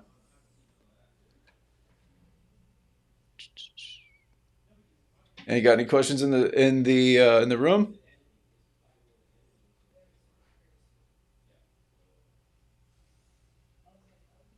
All right. Can you guys hear the background noise coming in through on my mic?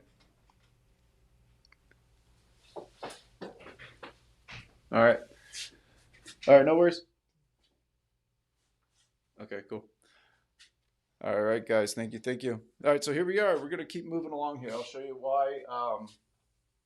why this is a good thing to know and how if you do things right, you will be able to make some money out of this thing. All right, so buy or build, you got to make sure that you find something that has some value add. And that value add could either be in terms of equity, it could be in terms of cash flow, or it can be terms in the depreciation. You have to decide which one of those things is going to make you the most money and if that situation is beneficial for you in the long run once you get wrapped up. Rehab. How much is it going to cost? How much is it going to cost? We have a class on this about when it comes to effectively working with contractors, right? You got to find out what's it going to cost, how quickly they can do it, what are kind of some unforeseen circumstances that you got to work with, and what is your liability? Are they licensed? Are they going to use subcontractors? That kind of thing. So this is a really important piece of the BRRRR method. The rehab can really, really get out of control. And actually, to be honest, I'm going to go back and tell you why this is such a big problem too. Because if you aren't in control of this rehab function, there is a lot of different things that could obstruct the most important and most valuable piece of this entire of the entire real estate industry as a whole is time. All right. If you mess up and you lose time, then everything goes to hell so fast because it's expensive. It's expensive. There's Ellis can probably correct me on this one, but the term a sunk cost. It's gone. There's no way you're going to get it back. It's money you had to spend on it that's not going to pay you back in this thing. Because this is the situation I'm going to give you an example of. I'm going to go back to my asbestos example. If I struck the check and paid for that asbestos, it was 40 grand. Let's call it even worse. Let's call it 50 grand because you'll see where I'm going with this in a minute. So say it's 50 grand. I wrote the check. I had to get it done. Too bad, so sad. I go to my taxes that year. I can write off the expense I paid for the renovations, as a functions of my doing business. However, by not doing that, or by wasting my time, or not being skilled, or had put enough attention into this project, I've wasted over a year of having a property completely vacant. Yeah, I'm going to be straight up with you. It's an ugly truth, and I'm ashamed of it, but it's something I've had to kind of recognize. I've lost almost a year having this property opened up. And by having this property opened up for a year, I lost 12 months of rent. Right? So 12 months of rent. So say it's so say I get $3 grand a month. 12 months of rent is the 36 grand. Boom. 36 grand. I just basically I could have hired an employee for 36, but I don't get to write this off. That 36 grand is just gone. That is income that wasn't generated.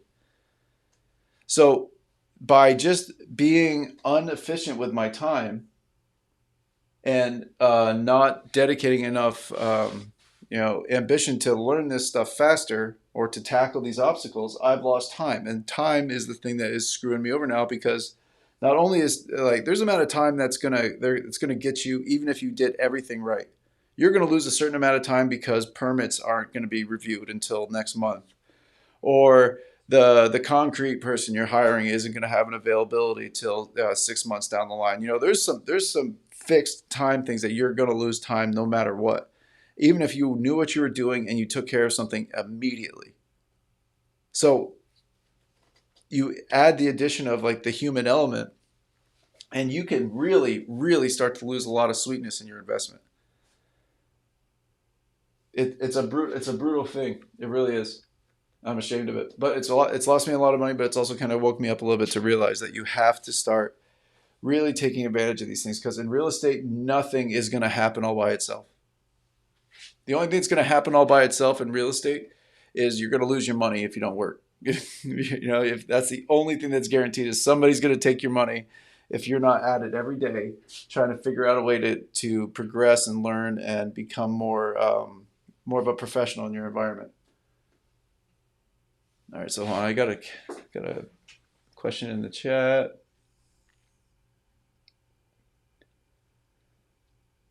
It's true, this burst strategy does take a lot longer these days.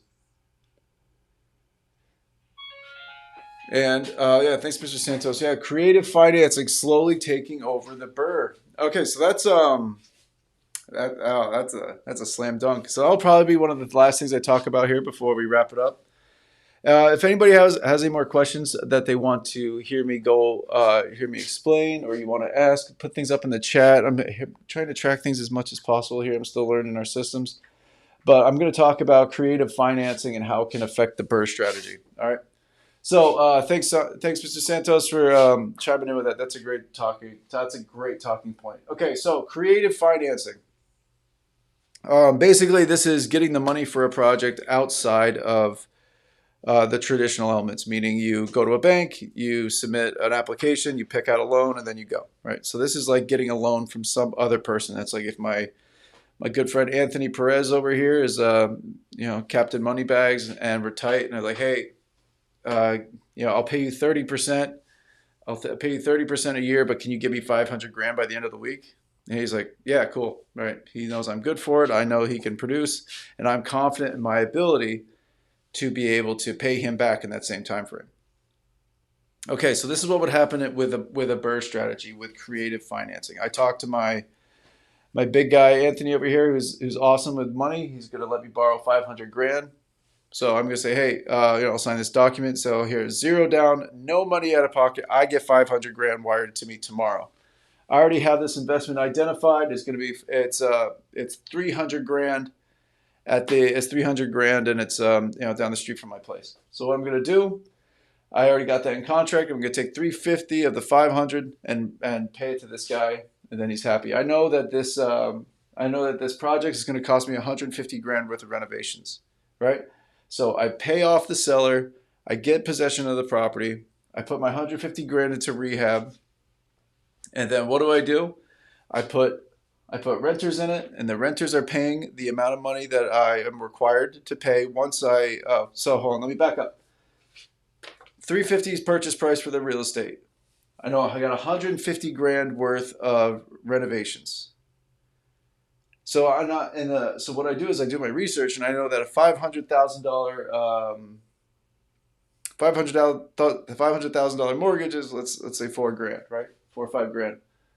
So I make sure that the rent I can generate will be enough to pay for that mortgage. All right. So the situation is I bought the property, I rehabbed the property, I rented the property. Renters are paying my mortgage, or renters are paying enough money for me to cover my mortgage. So what I'll do is I'll refinance that whole property with some normal, loan from a bank. I go to Chase Bank or Wells Fargo, whatever. Get a loan out for that property. I take the money out of that property. The renters are paying my mortgage, and then I pay back money bags plus interest. And in the process, I got an asset that's worth more than I bought it for, and it's operating and producing income, appreciating, and giving me tax deduction, and I paid zero money out of pocket. I used somebody else's money. I had to pay him expenses, but I got to take that out of my the extra I got when I refinanced the property. So I was able to create an entire investment product asset with using zero money out of my own pocket. So then all I got to do is do that all over again. Perez got his money, so he's happy. He's comfortable with the fact that I can pay him back. So I negotiate and knock down another one, and then the system repeats itself. So that way you can get a portfolio developed with no money out of pocket. Okay, and the reason why that not everybody does this, it's very expensive. Hard money, what they call hard money loan, creative financings. There's a lot of different scenarios in creative financing, but hard money is one of them. That's like the third party lender. And then the other part of it could be if, for instance, that person was the owner of that property and like, here, I'll give you 100 grand, hold it for me. I'm gonna get this thing renovated, and then when I refinance it, I'll pay you the rest of it. And they're like, cool, it works. As long as both parties agree, it can happen. So the main reason though to look out for hard money. We actually had one of our viewers talk to us about the problems they're having with hard money. So hard money can be very, very expensive depending on who you borrow it from and what the terms are. The idea for hard money is just supposed to be a short-term loan to get you from A to B, so that they make the money on the short term because they're all at risk. They're giving thousands of dollars to somebody without proper approval. With more risk, all this stuff. So what they're doing is they have to make their money back quickly. So they'll charge you a more aggressive interest rate over a short term. And the idea is for you to accomplish your tasks and then pay them back. So what happens is you can get in trouble. Like I've seen 30%. They may charge you. They may give you a break. Like, oh, the first 3 months is nothing.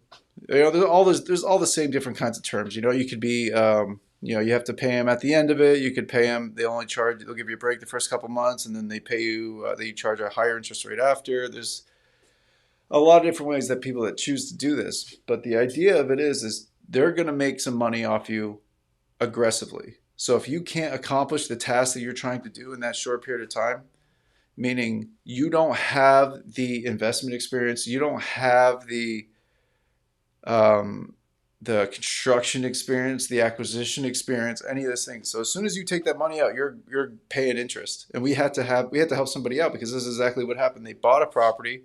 They thought that the Airbnb income that they would receive from it would be enough to sustain them. Chances are it wasn't. And then they got backwards in this whole situation. The property wasn't worth what they thought it was going to be, and it wasn't producing the income that they expected it to be. So they have to figure out a way to show enough income to take a traditional loan against this property. Because if they can't get a traditional loan to pay off the hard money, the more expensive money, they are much more exposed to the risk of this piece of real estate because now they got something that is just above their head. They can't afford the loan that they currently have on it, and then they can't afford a more traditional loan to replace it. So all of a sudden they're stuck in the middle with something. They're holding something that's very expensive. It's a crazy place to be. So that's why if you're really be very, very careful about getting into creative financing solutions that are that are not within your level of experience, without a doubt. Hard money, great asset class if you can do it, because it gives you an opportunity to make money really quick. But be very, very careful. Or yeah, there he goes. Mr. Santos, he chopped it up again. Yeah, private money is like a lender. A private money lender is somebody you know. Hard money lender is like an institution. So private money and hard money, they're interchanged sometimes, but they're different things. All right, so what questions do we have here before we move on? Because I think we're just about to close it up here.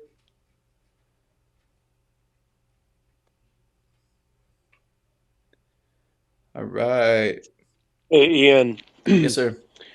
I just wanted to say it was a fantastic class today. A lot of great information. I was really glad I was able to be present with you when I could, and thanks so much. And shout out to Tony. Shout out to everybody in the room.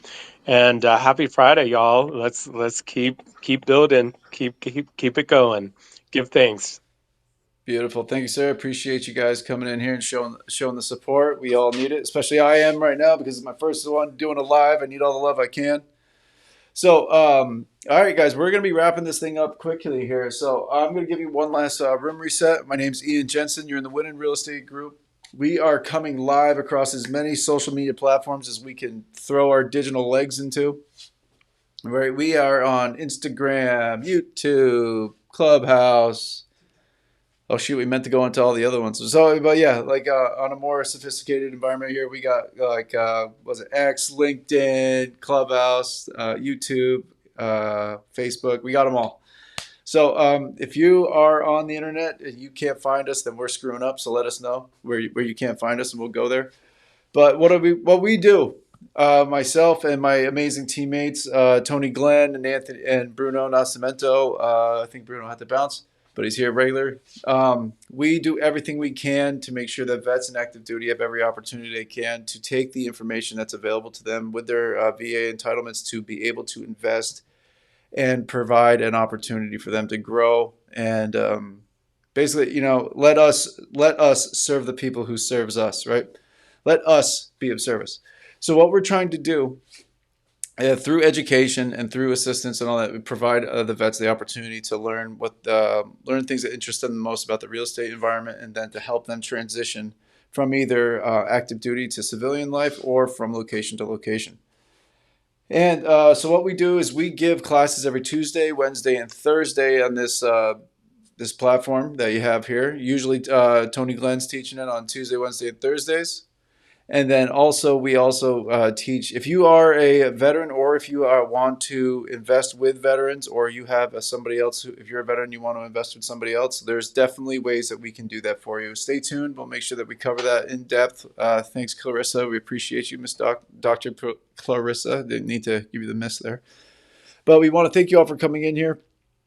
This has been a great opportunity. This is a great room. So if this is your first time being with us, make sure you stay tuned. We have a tremendous amount of value to give to the veteran community and their families. So we love you all. We appreciate you for coming in here. Without any other questions, I'm going to check out and give this up and give you guys back your day. Do you have anything on stage before I bounce? And I just want to thank you all for coming in here and listening to me.